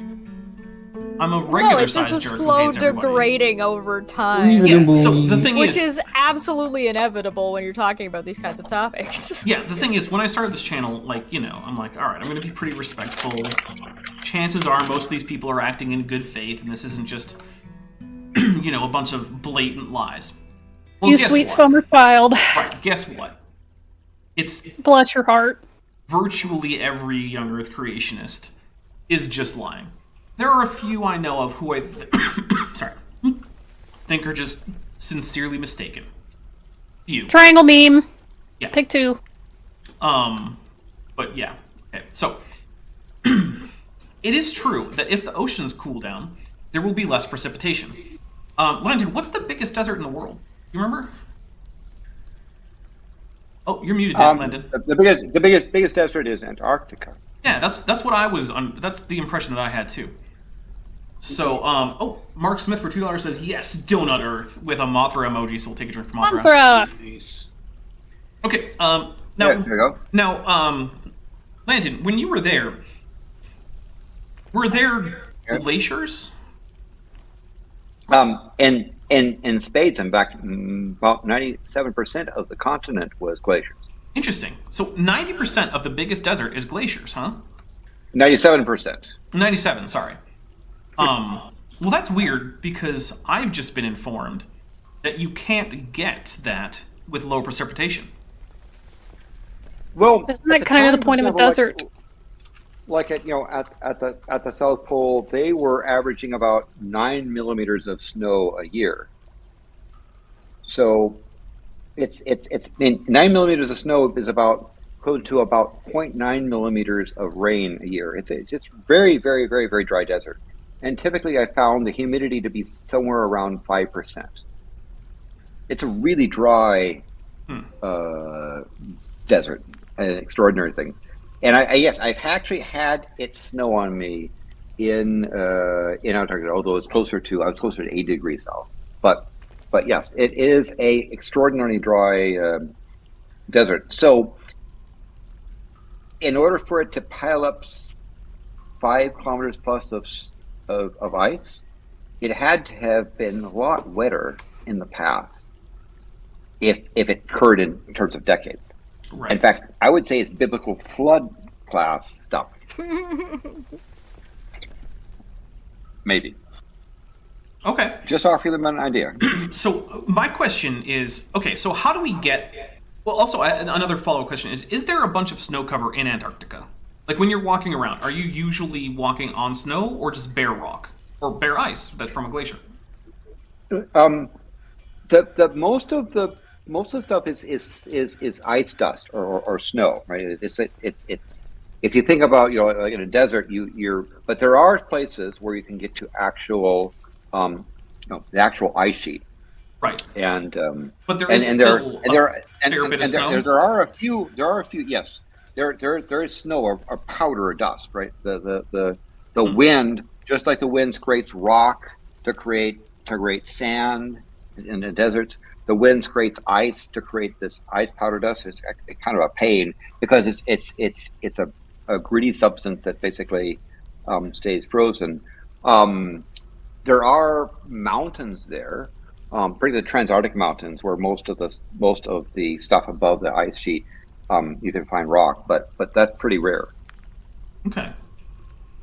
So here's the thing. It doesn't actually take large amounts of precipitation to get things like glacial coverage. If you have a long time for a bit of precipitation to accumulate. Yes, but Yeah. they said decades. Yeah, but here's the thing. They're trying to say that it doesn't work because the oceans are cold and that doesn't release a lot of moisture. So the secular view is crazy. Except, the The secular view says that just have a long time, so it's not a problem. Well, you'd have to, if it took decades, you'd have these snow flurries and flooding from the melt of that stuff, because obviously near the ocean it would have been warm enough. Because Right. if the ocean is hot, then you've had all these melt from the glacier, which would have caused all kinds of flooding. And God promised they wouldn't do that again. So Well, there you go. let me tell you.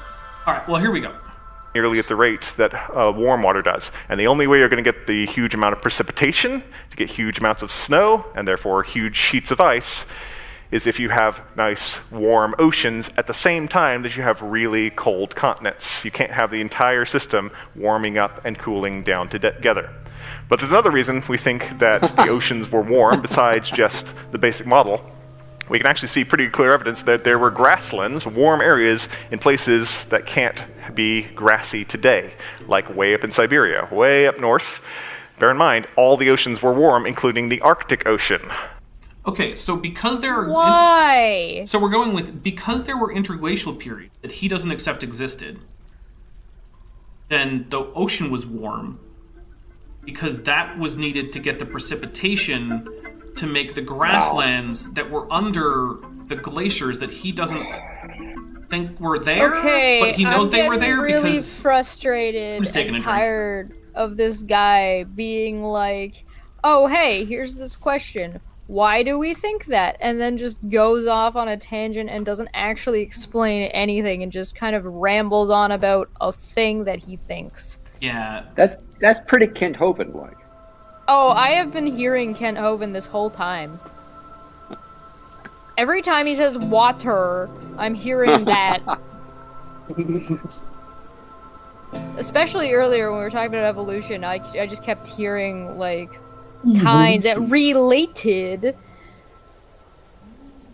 I'm an idiot.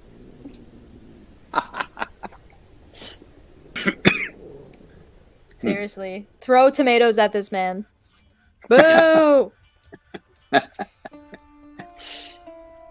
So True. any area that's close to the ocean would have been kept warm and green for much of the year. It still would have snowed there, but the snow wouldn't have stuck because those warm oceans would be Why constantly is cool, or Greenland keeping those covered areas in ice grassy and and Iceland all green. green?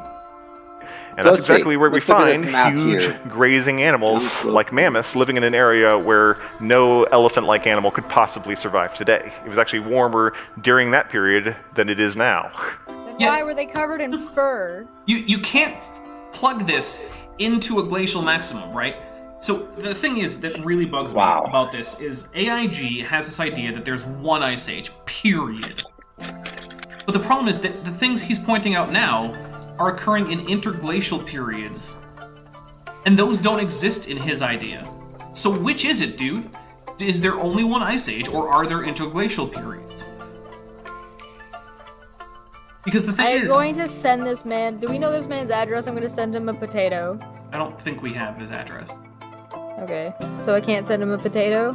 I mean, you could probably Yeah. send AIG a potato. Can I write this guy's name on it? Sure. Sure. Okay. I'll want to work on that. Take care of this guy. Yep. What kind of potato would you send them? Probably several one hundred that kinds. looks like a penis. That's very specific. And there are, by the way, I have seen potatoes that were very phallic-like. Yeah. You won't find them at the grocery store because it would be considered not. Maybe you not have where to go- you're from. That is true. I have not gone grocery shopping across the border. I'm gonna go to the sex shop and find a phallic potato. The sex shop? I think you might have more luck at the grocery store. Those are the same place. Oh, okay. Well, I mean, they do have watermelons at the grocery store. So You never know what happens behind the meat counter. also true. So the effect So, is, warm the areas global flood going is the only way we can from- explain why there were grasslands in the middle of an ice age in an area that far north. And those grasslands also play into... Only global flood can explain Arctic grasslands? Apparently. But here's the real answer. I'm gonna take a drink. Okay. Interglacial did. periods exist. That's it. That's the whole explanation. Oh, yay! That's 2 whole words. We did it. TD Lane for $5 says, send AIG Is a it a bag. dash in there? TD Lane says for $5, send AIG a bag of potatoes, but write, quote, dicks on it, thus sending them a bag of dicks. We're gonna take a drink. Well done. All right, here Should we I go. take a picture of them and also like slap that on it too? Yes. Sending a bag of potatoes is way more expensive than sending a singular potato. Oh, hey, I finally have drinks again. That's nice. Excellent. Thanks, dwarfs. I don't know what took you so freaking long, but we have drinks again. To You how think those that would be animals pretty got high on here. their priority list? One of the effects of having so Yes. much ice on the continents is that the water has been pulled out of the ocean. It's sitting up on top of the continents, and that is going to drop the ocean level. Hey, you know what? That's true. And finally, That we is have, actually true. we actually have a Yay. creationist acknowledging that ocean levels can rise and fall with climate change. Congrats, guys. Wow. Take a drink. Yes. The way he said that sounded really awkward to me. Well, yeah. By the way, guys, Okay, we I'm glad have, that wasn't just me. we have more than unlocked the next Tutu and Dapper Feather video, in case anyone is wondering. Oh, thank you very much. Mulled And- wine. And by the way, thank you very much for your generosity. And we seem to be on an arc, pun intended, towards reaching that 105 previous record. So keep those drinks coming, Yay. or the excuses for drinks coming, Yes. if you please. And also, And the effect- please click the like button. Yeah, do that. That thing that looks like this. Mark Smith for $5 says, Howard's handy haversack stuffed full of sheep intestines. Yeah, I know where that's going. Yeah, And a there you go. Godzilla, so we'll take a drink, guys. Thank you. Yeah. I found a recipe for Alright. dwarven mulled wine in here. Nice. Send that over. Like, take a picture, send it at me. Okay, I'll do that right now. Okay. Which is that the shallow parts of the ocean then become land bridges. Also And true. since they were also kept warm by those warm oceans, you have these corridors of green grassland that allowed huge animals to walk from the Middle East, across Asia, over from Russia to Alaska, and down into North America, where we find these fossils of these huge animals.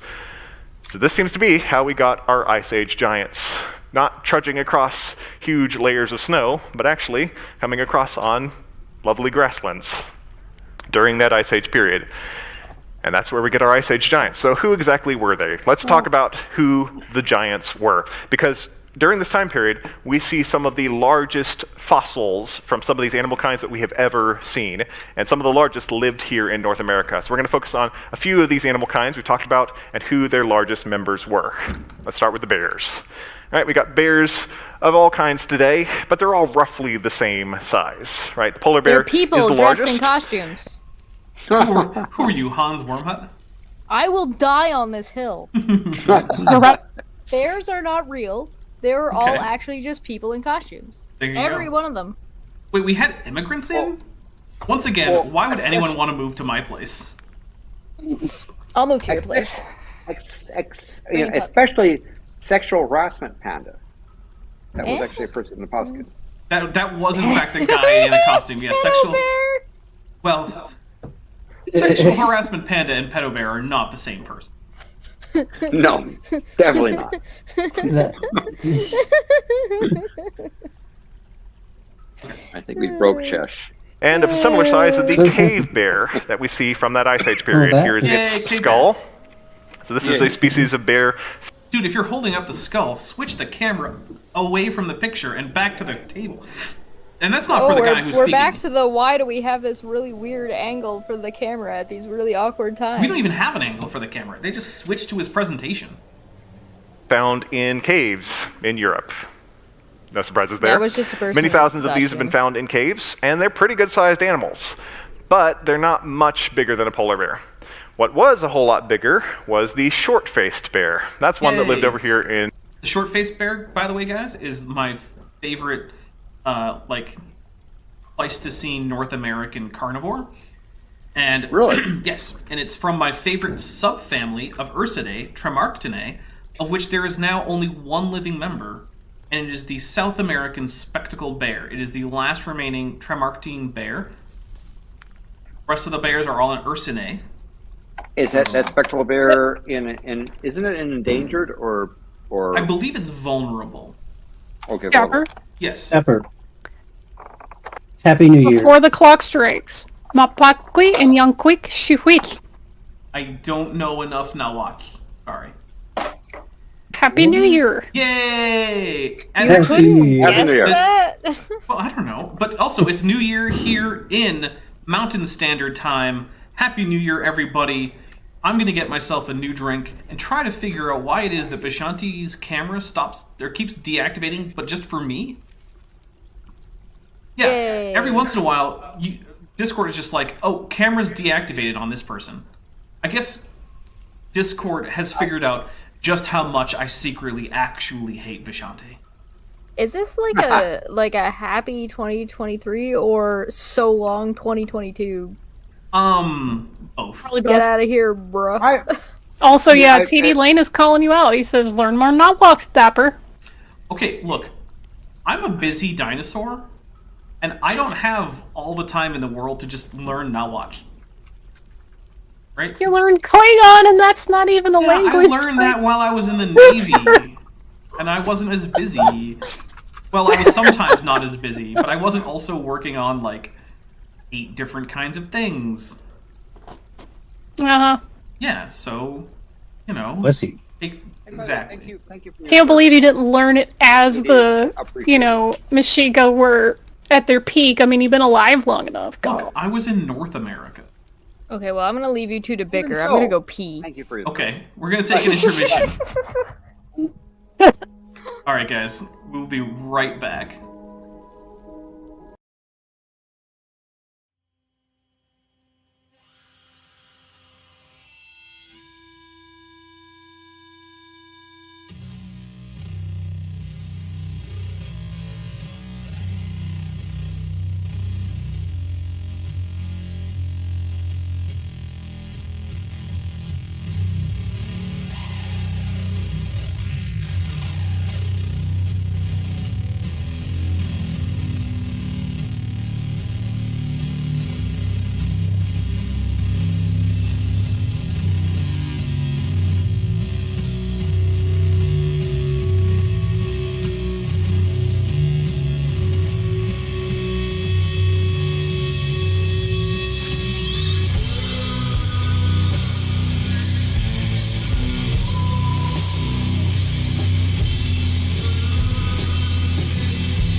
right, we are back. Welcome back, everybody. Thank you for sticking with us. Make sure you hit that like button. And here we go. We had The Americas. we had a It was super about- chat. Never mind. Here we don't go. What's up? There's a super chat you missed. Oh, a super chat. Oh, right. Here we go. David Durham for $2 New Zealand dollars. So that's 2 Kiwi bucks. AIG is a satchel of equatorial appendages. We'll take a drink for that. Excellent. Very nice. All right, here we go. 6 feet tall at the shoulder, may have stood up to 10 feet tall on its hind legs. Yeah. Thankfully, we think from its teeth that it mostly ate plants, but I still would not want to face off with one. Dude, that's literally true of grizzly bears. They mostly eat plants. So I'm taking a drink because it's true, but it's a weird thing to point Yes. out. Here we go. But No, here's- I'm back to wine, by the way. Oh, nice. Okay. What kind of wine you got? Well, it is back to the Costa Brown, Gray's Vineyard, Santa Lucia Highlands, Pinot Noir 2019. All right. So another thing I want to point out here is that traditionally, creationists, including AIG, like to say, well, you can't tell what an animal ate just from the fact that it has teeth that we now associate with various diets, right? Like they'll use this excuses to say like why T-Rex was apparently a vegetarian before the fall or something, right? But apparently we can do it with the short-faced bear, so I have no idea what's happening anymore. Sometimes you can tell, sometimes you can't. Who knows? All right, here we It's go. all just lines on paper. Yeah. True. Now, another animal that's much smaller today is the armadillos. Here's a couple of the armadillos that live down at the Ark. We have Esau on the left. He is a large, hairy armadillo. And we have Pebbles, the southern three-banded armadillo. Now, has anyone ever met an armadillo here in the U.S.? We have them down south in Oh, Texas. wait. Hold on. We have to ask the question. Yes. Keep going, and I'm gonna add in a poll. While you do that, Oh, also Mark Smith. Yeah, you want to read the Mark Smith? he says, for $2, I knew you had to have flaws. Army's better than Navy. Ghidorah. Yeah. Nice. All right, we'll take a drink. We'll take a drink for that. Thank All right, you. So, have you met an armadillo in the USA? 'Cause specifically, for some reason, it's in the USA. I don't know why, but it is. If you met an armadillo in Mexico, doesn't count. Oh. Darn. Oh, All right, there it is. sounds like lines on paper. Right. Florida, parts Yeah, of the south, armadillos we have carry the nine-banded disease. armadillo, which is a little bit larger than these guys, but most armadillos today are only about doing so anything. big. The largest species, the Brazilian giant armadillo, gets maybe 4 feet long, but they're all relatively not small, counting but still well pangolins. protected because they have armor. Well, pangolins are not at all very closely related. Yeah, but he's just talking about armored mammals. I don't know. I mean, he said armadillo. I don't know. Maybe.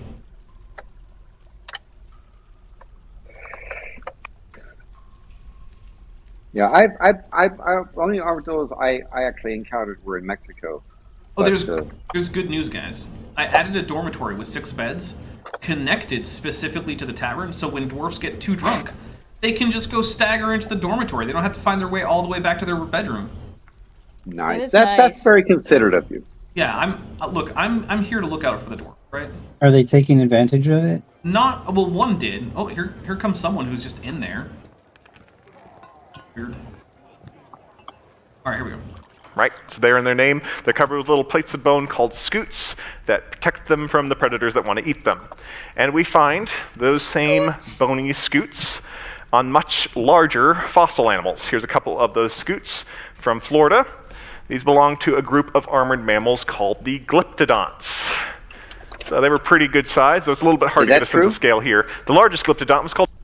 So yeah, that is all true. I'm going to read a milestone, and we're going to talk about xenarthrans and armored xenarthrans and glyptodonts and whatnot.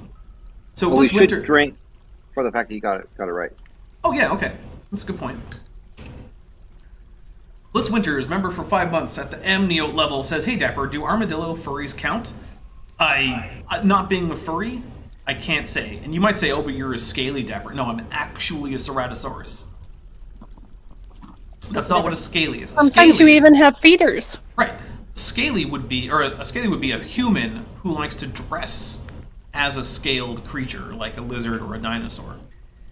I'm actually the dinosaur, so it's not the same. Yeah. By the way, yes. It's like- Well, it it's is like past my calling- bedtime, so I'm going to dip out. But Night. Thank you for coming. Good night. happy Take Año care. Nuevo.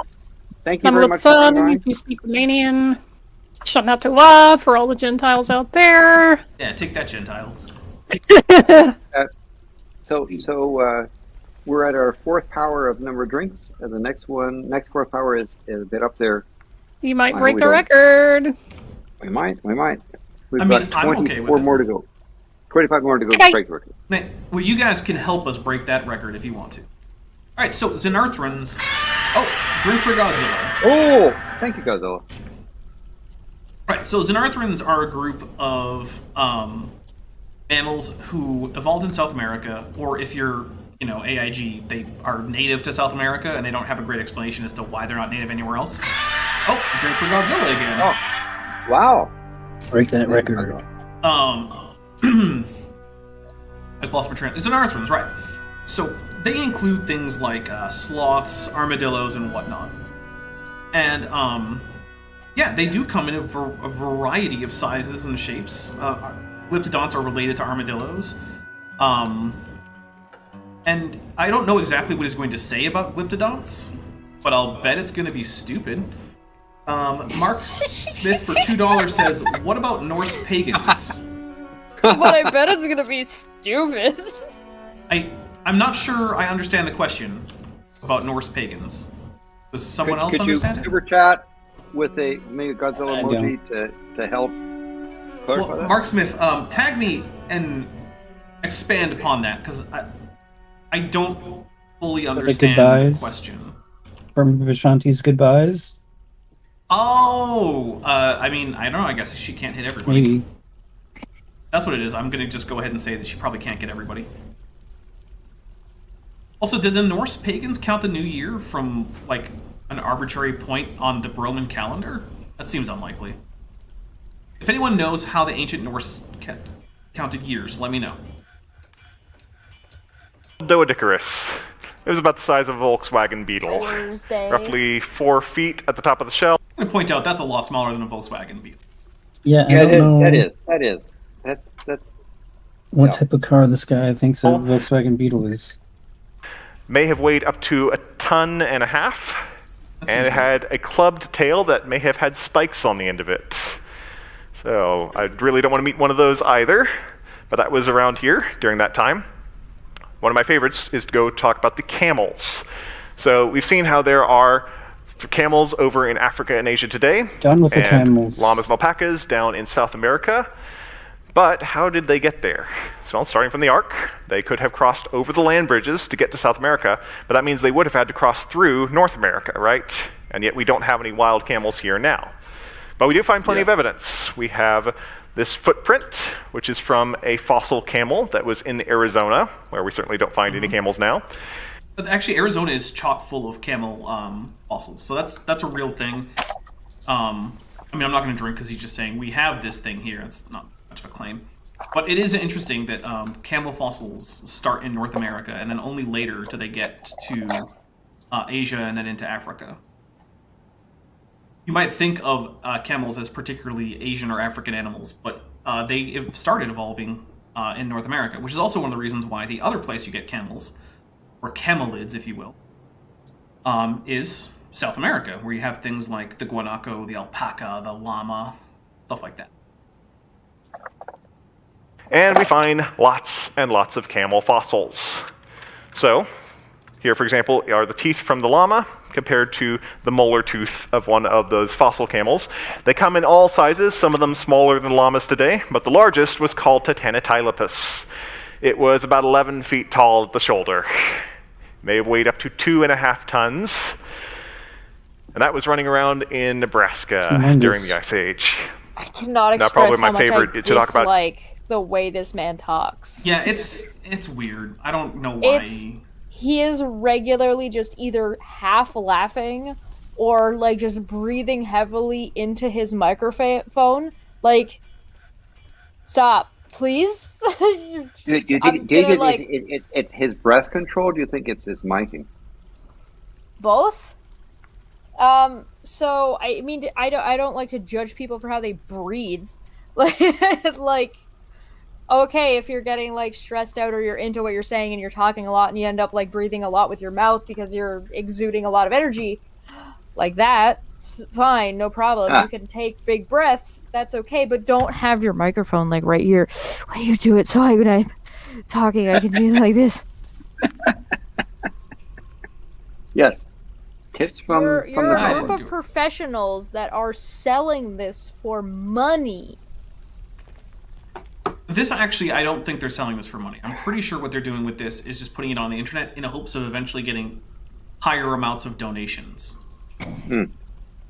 I think that's what's happening there.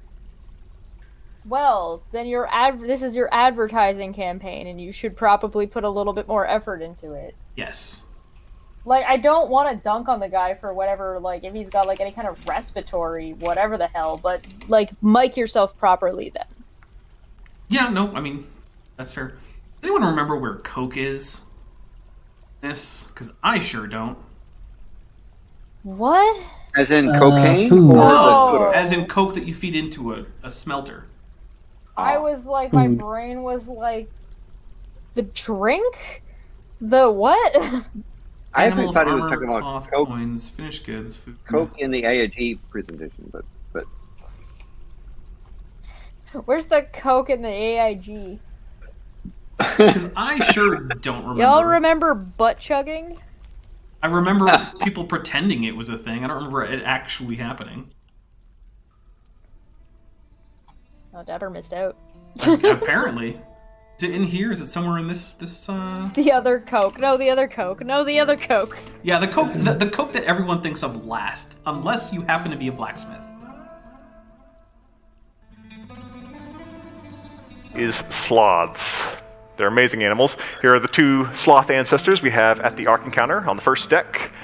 They're pretty small animals, but their descendants today are pretty small too, right? There's Felix, the Hoffman's two-toed sloth, down at the Ark. He's a cute guy. There's also 3-toed sloths, 5 species total, all found in South America, and all living in trees, because sloths are very, very slow. It's because they don't have very much muscle mass. They don't move well on the ground, so instead they use their long claws to Yeah, he's getting this basically right. We'll take a drink. rip onto trees, successfully and they have identified a sharp sloth. peg-like teeth for chewing through all kinds of greens and fruits. So how did tiny, tree-dwelling animals get so far away from where the Ark landed? Well, the ones we see as fossils are not small, slow, or tree-dwelling. They're giant ground sloths. So these animals were much bigger. Here is the peg-like tooth from one of those animals, compared to the teeth of the modern sloth. So it's saying that the bigger largest sloths traveled farther, and then they settled, and then we became small again? I don't actually know. The thing is that young Earth creationist biogeography is basically non-existent. They barely even attempt to try to explain how any of this occurs. I'm still just annoyed at like the editing because again, he's holding up the thing he's talking about and we're not looking at it. And this had to be edited. Like all of them are recording at the same time. And they have those overhead things they could zoom on it to show what he's holding in his hand. Right. I'm literally just going through this item by item. It's annoying. Does anyone in the chat have a suggestion for how you can find? I How don't we can find know. Coke. What are we trying to find? Coke. Maybe it's just not called Coke. Maybe. What is it called? I don't know. That's the other thing. You have to just guess. Have you checked Google? I have not. of them here in the US was called Erymatherium. This guy was at least 13 feet tall. I guess I'm looking for charcoal. Right. Dwarf. Oh, okay. So I still don't know where that is, but at least now I know what I'm looking for. Carbon or charcoal, okay? There is the claw from the tip of one finger. This animal may have weighed up to 6.5 tons, which means it's comparable to a modern elephant. I'm glad they're showing it. And we still think it's from the same created kind as the cute little sloths we see today. They were Why? majestic animals, but not the... No, why? No, where are you going? Stop. Why? Yeah, Why do you literally think no that? good reason.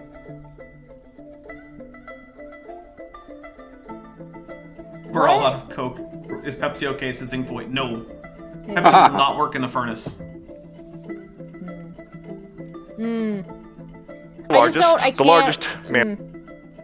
I can't with the way this guy is like, here, I'm going to lay out all this criteria that we have about that as long as they can interbreed, or as long as there's like a breed chain or a circle jerk or whatever, then it's fine and it counts as a created kind. Cool, cool, cool.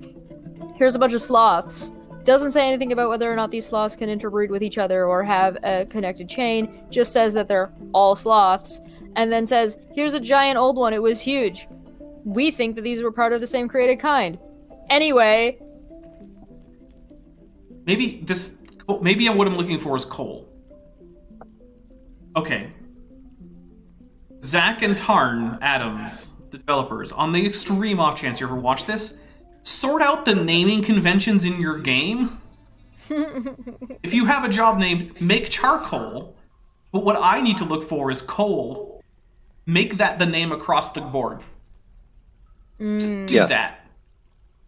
Because I spent entirely too long just trying to figure out where the damn thing was in your menus, because you didn't name it consistently. That's not okay. So you're telling me there's an issue with consistency? Yes. Yes, there is. Yeah. Improve consistency before you add new features. Yes. Yes.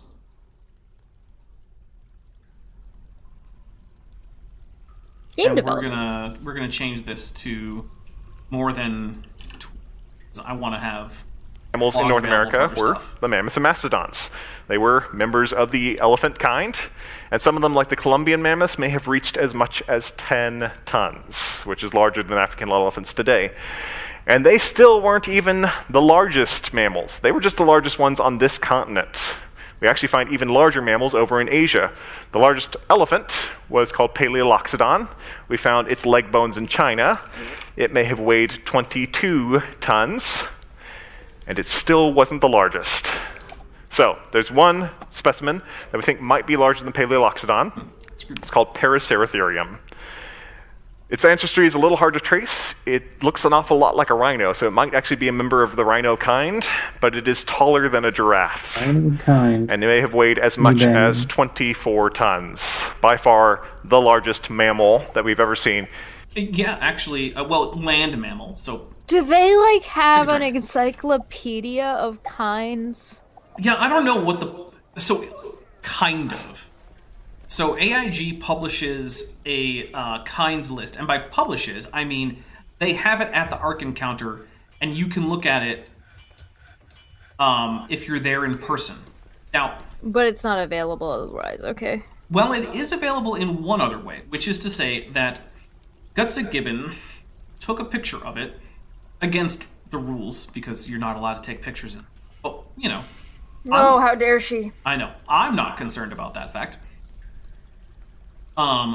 Anyway, she was, then she took it upon herself to actually spend the time to go ahead and actually transcribe literally the entire thing into a Google Sheets. Which, like, thank you very much, because, my goodness, that's a lot of work. That's a lot of work. So I actually do have access to their kinds list. But the thing is that doesn't have sources, right? And so the only sources really that they bother with are their baromenological studies. But they also don't really those papers are very much contested, and baromenology on its own has some pretty big methodological and just I'm not really problems. I'm not really that concerned with their citations. We kind of know that's going to be garbage anyway. I was just more asking about whether or not there was like, do they actually have a set list where they will say this is the rodent kind, and here's what's in the rodent kind, and this is the rhino kind, and here's what's in the rhino kind, and here's the cat kind, and here's what's in the cat kind that they've kind of agreed upon as a whole. Yeah. So they don't actually have listed kind like of? that. Yeah. So what they do is they have a list of kinds, which, if you read it, is basically just a list of taxonomic families, which taxonomic families are a convention. They're not a real thing. Right. So that's pretty silly. But they don't tell you exactly what's in that group. But the thing is, by using named taxa, you could just look up that taxon, and they're basically claiming that everything in that taxon is in that kind. Right, so if they said rodent, it could go from like a field mouse to a hamster to a squirrel to a rabbit to a skunk to a weasel to a badger. Yeah. Right, and like potentially into muskrats and otters, right? Yes. Well, no, because those wouldn't. Otters aren't rodents; they're carnivorans. But otters or muskrats, yeah. Okay. No, I screwed. Gotcha. Gems. Also need to repaint it. Non-people ape kind. Yeah, they do have Pongidae. So Pongidae is listed as a kind, and Pongidae is a now defunct family level taxon for all the apes who are not in what is now considered to be homininidae. Basically, for a while it wasn't clear how humans and the great apes were related, and it was pretty obvious that they were related, but like, are humans more closely related to some of the great apes than others? And that was, it was an open question. It turns out that the answer is yes, they're much more closely related to chimpanzees and bonobos than they are to any of the others. They're next most closely related to gorillas, and then next most closely related to members of genus Pongo, the orangutans. And so the family of Pongidae was erased in favor of Homininidae. However, AIG still likes to use Pongidae because it doesn't include humans, and it might feel weird if, they were calling humans members of the same family and calling Homininidae a kind, but then excluding humans. Like, yeah. By the way, thank you very much, Landon Knoll, for your $1.99 super chat with no message.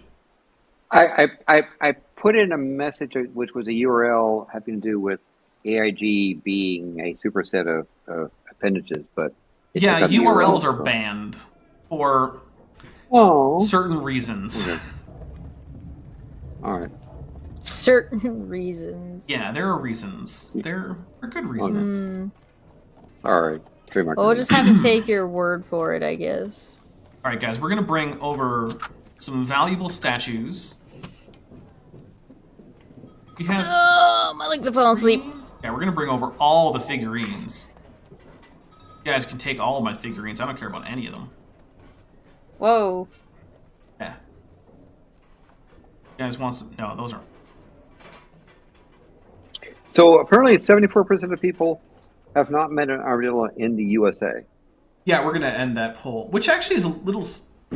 Well, I guess I don't know how much of this audience in particular is from the USA, so maybe it's not that unusual. That's fair. I mean, armadillos are very common in a lot of the USA, and they're currently expanding. There is a hypothetical limit to their expansion because of little climate. buddies. They do have like a certain limit as to like how cold they can tolerate, which means that a significant portion of the USA is going to be not available, and they're not going to get to Canada. For the record, I would have voted for I Like Turtles, but it wasn't an option. No little buddies for me. I guess I'll just be stuck with little pill bugs. Well, so here's the thing about armadillos. They frequently carry, like, leprosy. No, Yes. that's fine by me. Okay. I don't have a problem with that. You have to follow rabbinic law of practices if you touch an armadillo. So I'm okay with this. yeah. You could have walked That's straight probably how you under get it rid of without leprosy nowadays. brushing your head. So, these huge animals got here Oh, look at the because little there was guy a flood. running around. He's got a little bit of a Following that backpack. What flood you was got an in ice there, age buddy? that allowed Leprosy? these animals to reach North America. And yet we don't see any of them today, right? So what happened? Well, the main thing is, are we still living The in an ice flood. age? Nope. Ice age. Thank God this museum is not under hundreds of feet of ice, right? So the What? conditions produced by the flood eventually ended. Was that a joke? Mainly, the oceans think just so. cooled I'm not off. sure. Yeah, I think so. There was no Yeah, longer that yeah, heat okay. being added from below, Right. and so without all that heat, there was less water vapor being added to the atmosphere, and less snow being added to the glaciers. Also, with less water, the temperatures started to vary a lot more. The winters got colder, and the summers got hotter. Thought there was And in more both cases, water. everything got drier, so that started the glaciers melting back. And a lot of those beautiful green grasslands that were supporting huge Liquidy grazing animals, liquid. they started to turn into desert, and in Wouldn't the it north they cause started flooding? to become tundra. So, Sorry, so say that again. Become tundra. I am bread. Become toast. Oh, guys, I could get a cat leather shirt. Oh, do it. I'm gonna do it. And I'm gonna get some shoes just for Landon, and they're gonna be elephant leather shoes. Inkboy in Excellent. the chat said, "Fun fact: pillbugs are the only land crustaceans." Is that true? No. Oh. They're the only I was land really excited. isopods, but also, so it depends on exactly what you mean by land, right? So, like, their entire adult lives, coconut crabs live on land. They only go to the ocean after they become adults to spawn. Does that count? I would say probably. But here's the other thing. Crustacea, as traditionally defined, is actually paraphyletic, and it actually technically should include all of hexapoda, which is the springtails and insects. So I think the only proper way to talk about crustaceans is as including insects, which would mean that all insects who are terrestrial insects are also terrestrial crustaceans. What about So take extraterrestrial insects? I That's a lot am of not them. aware of any, so I can't say for certain. Do tardigrade count as insects? Probably. Tardigrades are not insects. They're not even arthropods. Yeah, does the critter on Aliens, is that a dinosaur? No. No, it's not. I think that's called a xenomorph. Well, yes. Well, so it's referred to as a xenomorph in Aliens. It's technically not given a proper name, but people have taken to calling it that. So. But wait, hold on. No, isopods are crustaceans. Because now that's in the chat. Isopod is a group of crustaceans. So let's not pretend let's not confuse that. So isopods are crustaceans. Pillbugs are isopods. How does the flood square insects? Because So like they like to talk about mammals and sometimes birds, but they don't like insects. Or there's a lot of those. yes, there are. So they'd like to say that basically insects are just insect kind. they're just survive. No, they like to say that they're just surviving on like vegetable mats. They're just washed out to sea. They're apparently surviving this global catastrophe of nonsense. Oh, Yeah, it's okay. yeah. It doesn't make a whole lot of sense. Fine. All right. Yeah. Okay. This is fine. Everything all around me is on fire. This is fine. Everything's fine. Sure. on the left is Arizona and New Mexico during the Ice Age, covered with plenty of woodland. And on the right is what it looks like now. That mural we've been seeing this whole time, that is from White Sands National Park. It's a mural based on the animals you can find buried in that area. And this is what White Sands looks like now. I don't think mammoths or mastodons would be capable of grazing on that. In fact, even more famous deserts formed towards the end of the Ice Age, like the Sahara Desert. So, during By the way, Olivia Williams for 279 Beaverbucks says Xenomorph XX121 is the official name now. Oh, what? What movie was that in? During the Ice Probably Age, the most of prequels. Africa was... Sorry, one of the prequels? I think so. Okay. Thank By the you way- for that information. You guys are getting exactly as many pixels of Dwarf Fortress as I am. Because this is exactly size. I'm actually playing this in a very small window. We're at 85 drinks, so we just have 20 to go before the record. Tie the record, I should say. Hey, someone could give 20 more memberships. Stop. That is possible. That is Either true. rainforest Go for or it. way up in the north, huge grasslands. You could see Lake Chad, the largest lake that ever existed on Africa, there, and As opposed to Lake Virgin, the smallest lake in Africa. As opposed to in Africa? Well, look, prepositions in English are chaos. Don't make any sense at all. Well, to be fair, that's true in a lot of languages. now it is completely gone, all turned into the largest hot desert in the world. And yet, out there in the middle of the Sahara, we find rocks with art left by people who saw the animals around them, and there were the elephants living in the middle of what is now that vast desert. And that plays into probably another factor into why we don't see these huge animals anymore. People. Now, Noah's descendants didn't initially do By the way, Steve Arena for $5 says, I dapper dinosaur stuff. He got so- halfway through. Yeah, I Go see for what's it. Go happening. for it. So Steve Areno, claiming to be me, has stated, I, Dapper Dinosaur of sound mind and under no duress can confirm that isopods are not crustaceans, which is of course a weird thing for Steve Areno to say, because one, Steve Areno is not Dapper Dinosaur, and two, isopods are totally crustaceans. I would But also what like about to that? point out what- that that is not what's under the duress. character? What about the glyph? Oh, but also there is a Mothra, so we take a drink from Mothra. Thank you. what God told Landon's them. He like, didn't just fill the feed me earth. more They tried alcohol. to Yeah, Landon, Please. you could just buy the 20 memberships or whatever. Oh my Let's see. god. If I go to I can see Super Chat. How do you buy membership? No! So you No, click on don't the do super this to chat me. button, and yeah, that's a good question. Guys, let Landon know. I don't remember how it works. stay I see together, money. reunite their society by building a tower at Babel. It didn't really work out for them, did it? Okay, well, goodness, bro. Maybe we should talk about the Tower of Babel, because that's a whole thing. That's a linguistic mess, isn't it? Yeah, so here's the thing about the Tower of Babel, or Babel, or however you want to say it. I don't particularly care. Tower of Buble. Yeah. That posits that humans basically should be spreading from the Middle East, and they don't.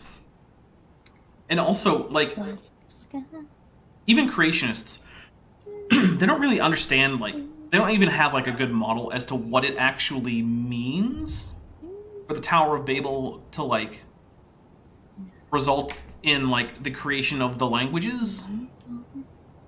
No access to logs? We don't have logs? Guys, did you know that we were out of logs? It's love. God confused their language, Oh, It's and we heavy, see it's that good. he Good. dispersed them over the face of all It's the better than earth. that, it's So good. tribes good. started spreading out from Babel, and we see some of them going over the land bridges into North America. How do we know? Well, there's art. Now, this is a depiction from France of some of the art left by those post-Babel people of the animals they saw, things like ibex and deer and mammoth. But over here in the US, one of the oldest pieces of art that we know of is in a private collection. It's a little piece of mammoth bone with another mammoth drawn on it. So there were definitely people over here interacting with the mammoths, and we're pretty sure we knew what they were doing with them too. These are Clovis points, one of the earliest forms of projectile point found in the US. Some of them are made out of mammoth and mastodon bone. Particularly, if you go up to the lobby of this museum, you'll see the burning tree mastodon. It is one of the most intact mastodons ever discovered on a golf course in Ohio. If you look real close at its ribs, here's one of the examples. There are little cut marks. We think this animal was probably butchered. People were hunting and eating these animals. And bigger animals make for better hunting, so that may have spelled the inn for the largest of these Ice Age animals. I mean, look, it's not very controversial that people were hunting mammoths. No, I more meant hunting bigger animals, like bigger animals made for better hunting. I mean, they certainly That's make what I for was more. They That's certainly what I make was for questioning. more food, at least. Yeah, but that doesn't always mean better. God damn it, Landon.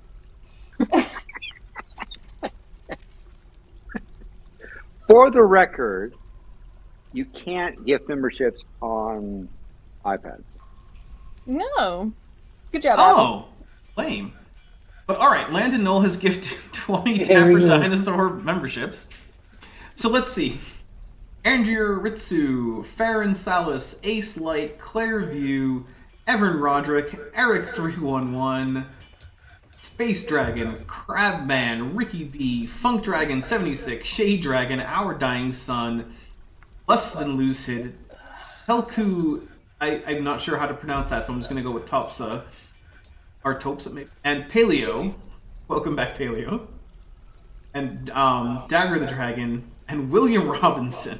Alright, so here we go. We're going to take 20 All right. drinks. And Stacy Okay, C. go for it. Alright, ready? 1, 2, 3, 4,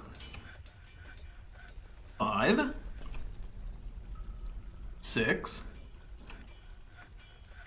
7, 8,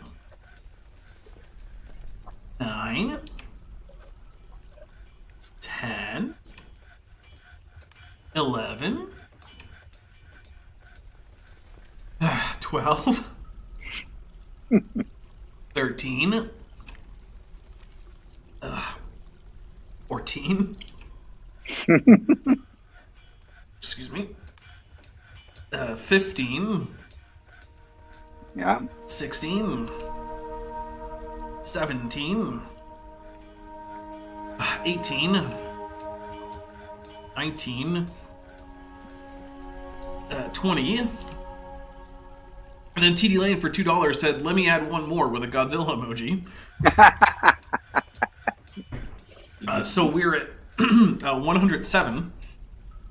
And Oh, let's so the record. you just wanted to beat the last one. Yeah, absolutely. goodness. 107. By the way, this has like increased my number of memberships by like 50% or something. Wow. There's a Nice. bunch of new emojis that we should be ready to get, and I don't know what they are. So if you have suggestions, put them in comments or send me DMs on Discord or hit me up on Twitter. I'm sending you a giant middle finger. Well, I mean, I try to keep things reasonably PG-13, so that might not be super appropriate. Middle finger is totally PG-13. Is it? Yeah? I don't know. What a red Chesh angry face. Oh yeah, I can send you that. Hold on, I can send you that right. I can send you that right now. How about a goblin That's holding a great middle finger? goblin middle finger? Goblin So middle finger. why are? Oh, right, because of the. Okay, that makes sense. Like, why are all these logs in the river? It's because we felled trees near a river, so some of the tree fell into the river. There you go. It's you have it now. All right. Oh my goodness, I just lost my train of thought. 'Cause, ugh. Okay. It's gonna give me a second there. Hold up. Just yeah. breathe. Okay, so Yes. Ice Ages. So one of the things I want to talk about right now, which is not really coming up on the video much, so we're just going to talk about it because it's important. Yes. Yeah. Is why is it that science thinks that there has been multiple ice ages? By the way, guys, I know that real world physics says that these water wheels won't turn. Dwarf Fortress is nonsense, and they will turn. Trust me. Huzzah! Yeah, I'm making Thank water you. wheels. So eventually, I'm going to have like a mill and like maybe I'll make an was wondering about artificial waterfall or something. Who knows, right? It'll be crazy. But are you making happy wheels? No. So the multiple ice ages I saw in the ice cores in Antarctica, what's the reason why they think those are there? So it varies, and I don't think they have a single position that I could report has this is the young Earth creationist explanation. But I want to talk about something very simple that's very easy to grasp that I think even people who don't have a whole lot of geology experience can get, right? Because a lot of this goes back to things like, well, how do you know this ravine was actually a terminal moraine and not a whatever. And it's like, well, you know, we have reasons, and here they are, but I don't know. Anyway, I see gems. I must mine the gems. These were originally going to be bedrooms, but now I must mine the gems. Money. Yeah, basically. I'll put walls there later. Anyway, so lakes, right? Lakes preserve sediment, obviously, right? Yeah. Sediment gets washed into them, drops out. Okay. But also, a lake is basically just a low area where water collects. But that same kind of low area can be... Why are the rhubarb seeds on my chair? Where else are they supposed to be? In the stockpile for seeds! Theirs are just tables that you Anyway. don't sit on. I was trying to figure out what that has to do with glacial glacier Nothing. things, but By the way, for $2, Mark Smith says, emojis, Rodan, Gamera, Mechagodzilla, Mecha Rodan. I don't want to get super sued by Toho, so maybe. Super And we're taking a sued drink? as opposed to regular sued. We're yes. taking a drink for all... Well, yeah. We're taking a drink for all the various... Okay, thank you. Yeah. Anyway. Where were we? Oh, right. So... so... I don't know. If a glacier goes over a dip in the land, right, it's not likely to actually change the fact that that's a dip in the land where water will collect if the glacier recedes. But what it will do if the glacier recedes is it will leave behind a glacial till, drop stones, basically. Like, there will be obvious glacial remains there. Ooh, this is very sandy. We might have to start making glass someday. Anyway, so what if you get a lake where you have... we're just gonna pause. We're done with the game for now. What if you have a lake where you have... Stabber's had too much to drink. He can't Basically. handle all of this anymore. It's a lot. It's a lot. It's So- a lot. I've done this before. 108 drinks. It's a lot. So you have a lake, right? And at the bottom there's glacial drop stones, right? there's these erratics. So there's boulders of various sizes, various shapes, from various locations all across the continent, just at the bottom of this lake. Okay. But then on top of that, there's a layer of other sediment. So like maybe it doesn't matter, maybe it's clay or silt or sand, who cares, right? Something that is not full of glacial erratics. And it has varves, and varves are seasonal things that basically can tell how long varves have been collecting by counting them. Okay, so now we have varves, and we have erratics, but then above that you have another layer of varves. Well, that's a bit of a problem, because that means that there has to have been time, and I will be getting to those 10 drinks. So there has to have been enough time for varves to collect, and then another episode of glaciation to drop more erratics. But the thing is, we have lakes where we have like 4 or 5 different successions of glacial erratics, regular varves, glacial erratics, regular varves.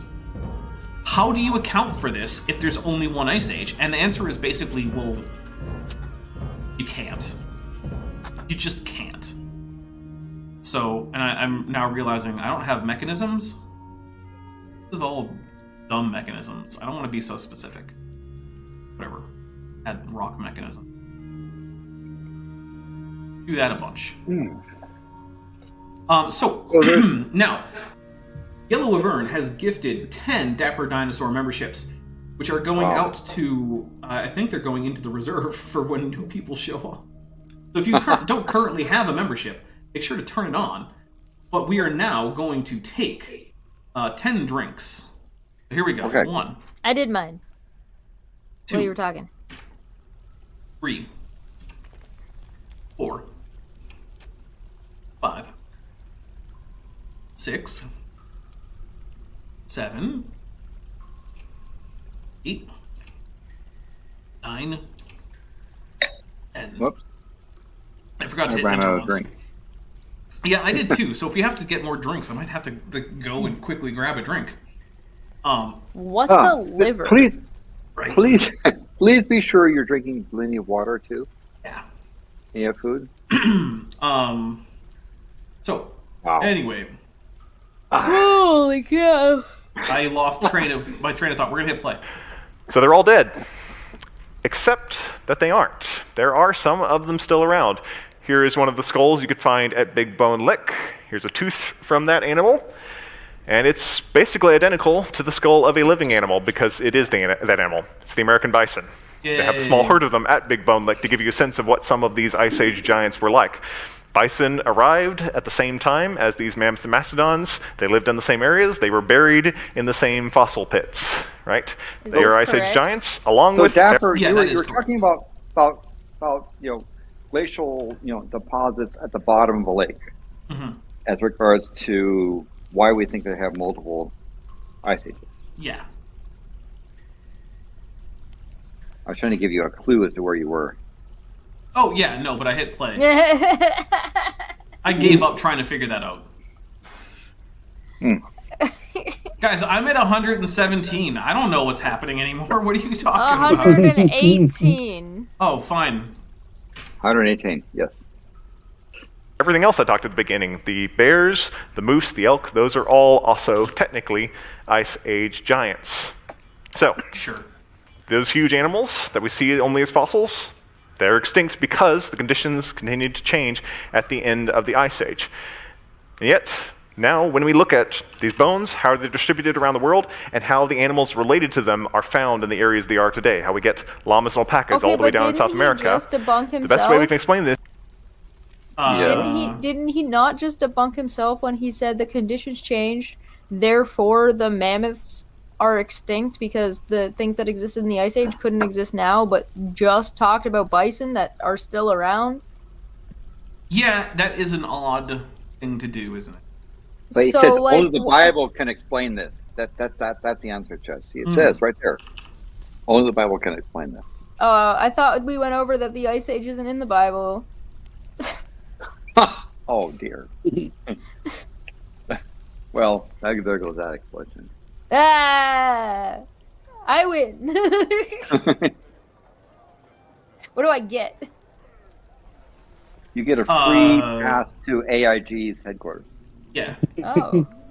David Durham, this drink with a Godzilla emoji. Man, if I let people do that for free, I would be literally dead. That is not how that's working. I feel like that would just be like copy pasted. I'll drink some. I will drink some water for that. This is through scripture that the flood caused an ice age that allowed these animals to disperse over the world. Can I have a And if we can pizza trust instead? Okay, so he's going with the Ice Age, which lowered the the what do you call it? Ocean levels. There you go. That's it. I have a brain still. Is what At allowed least one. Yeah, is what allowed for all of this change of biogeography and why all the animals can go from, being on the ark to where they're found in the world. But here's a problem with Hi, that. Jackson. Oh, hey, Jackson. You're here for the last Hi, Jackson. 4 or 6 minutes. Five Me, Shoobity D. Hello. 5 minutes till New Year's Pacific time. There you go. All right, so, I just lost track of... Oh, right, biogeography. Jackson, would you like to take a few minutes to talk about young Earth creationist biogeography and why just saying the Ice Age doesn't help? Yes, we're at 118 All right. drinks. We need your help. Let me pull out the whiteboard. Hold on, guys. No, yeah. I mean, Just use your fish tanks. young Earth creation. Actually, funny enough, one of my fish tanks is actually a really good example of why young Earth creationism makes no sense of biogeography because I have African cichlids. But Aw. the young Earth creationism, as Jerry Coyne once, makes almost no attempt to explain biogeography whatsoever, simply because they know they can't, or at least most of them know they can't. The ones who work in the top creationist circles are like, yeah, no, we're not even going to try. We're just going to say like flood, the Ice Age, or the Creation Week, and yeah, that'll cover it. That about does it. It's fine. But yeah, like the distribution of organisms as a result of the Ice Age, which lasted tens of thousands of years is wholly inexplicable on a few decades, or maybe a few But centuries at that's- most. They said that the AIG guy said decades. Yeah, how long do they think the Ice Age was in their model? Do they think it was a few decades, like a century maybe? I think most of them, decades to a century. Okay, so, and there's actually a really good video by Joel Duff about a really interesting paper that came out recently, where these researchers in Greenland took like these samples of permafrost, which was conventionally dated at 2 million years old. And they found mastodon DNA in it, among various plants and other Oh, animals. that's interesting.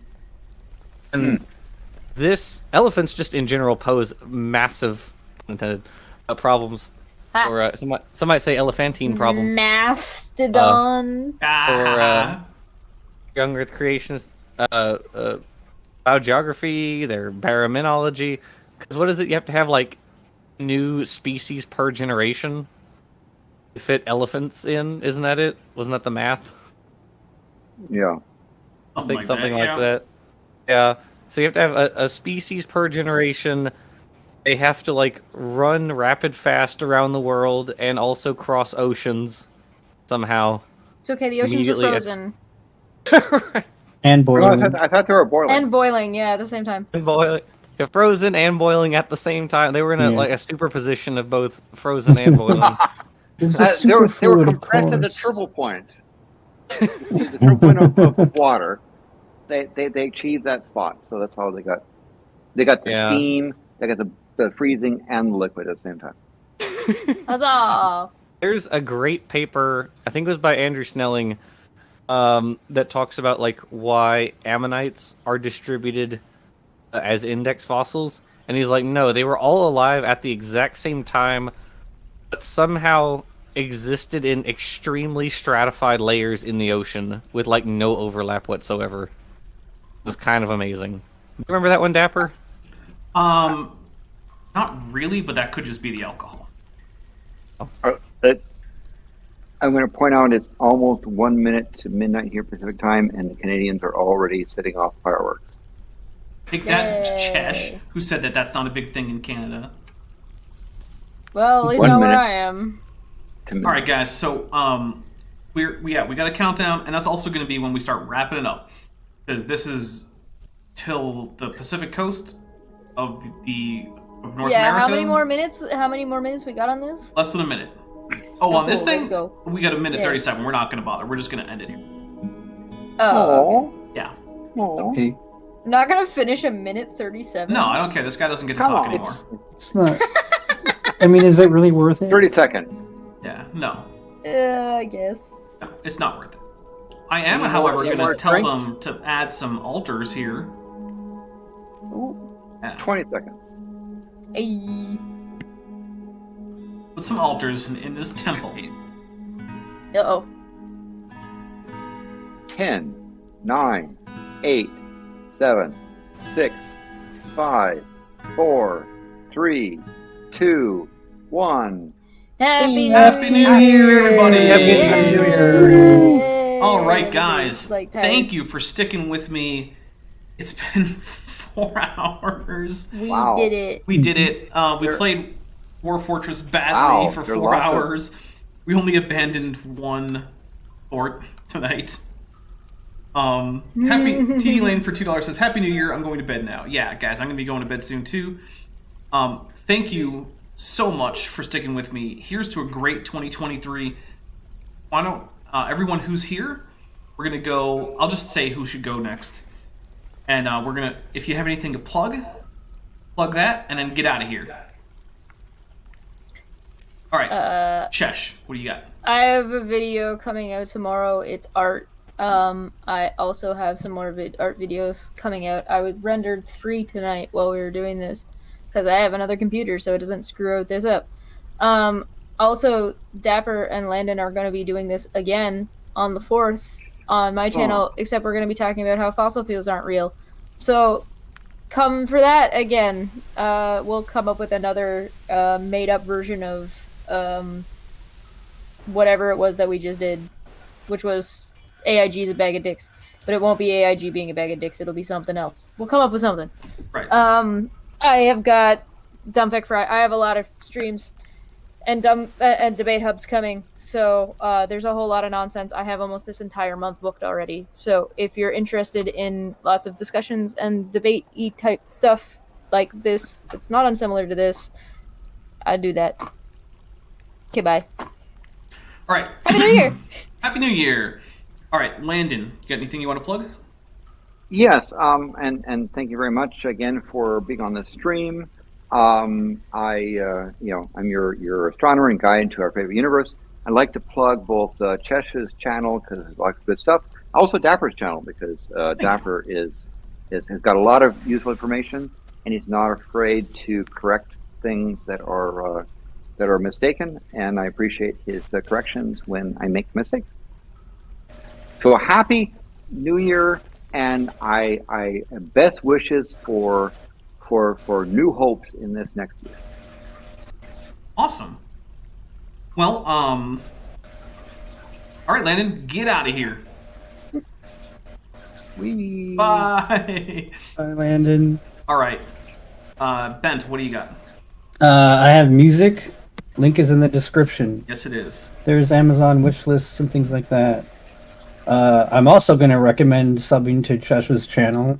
It's a fantastic channel, and everyone should go there and watch. Right. And Happy New Year to everyone. I hope you had a great time and a great stream. It's been tons of fun. And now I'm gone. Bye. All right, Jackson, what do you got? Whale. I'm continuing the Ancestors Tale series, so the next video is the Marsupial Mole's Tale. Interesting. Ooh, and then after that is I'm working on the video for that one, and then the one after that is the Duckbill's Tale, which for reasons I will explain in that video, I dislike that name, but it's okay. Fair enough. So Is that it? evolution and stuff. Yeah, I do a Thursday show at 7 p.m. Central There you go. Standard Time? Question mark. So It's in the evening. a few hours after my premieres, which are on Thursdays at noon. Yeah. Check out Jackson. Every once in a while, I'm even there.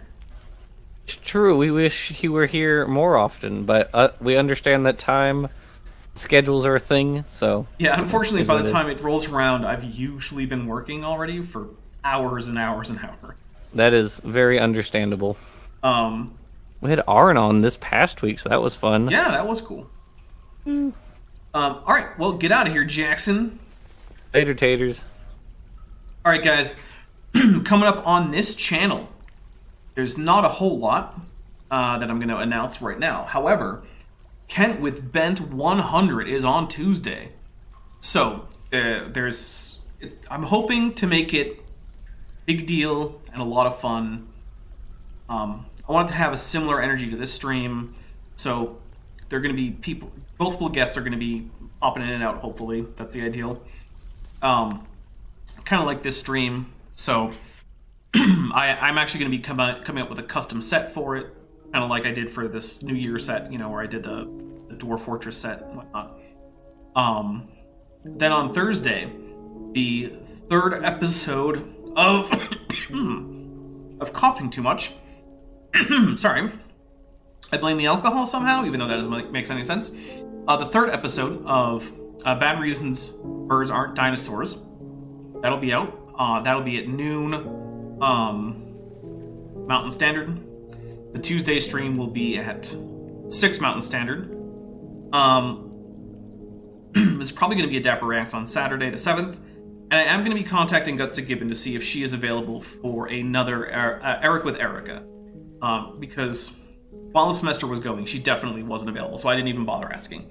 But currently, school is between semesters, so I'll ask. No promises.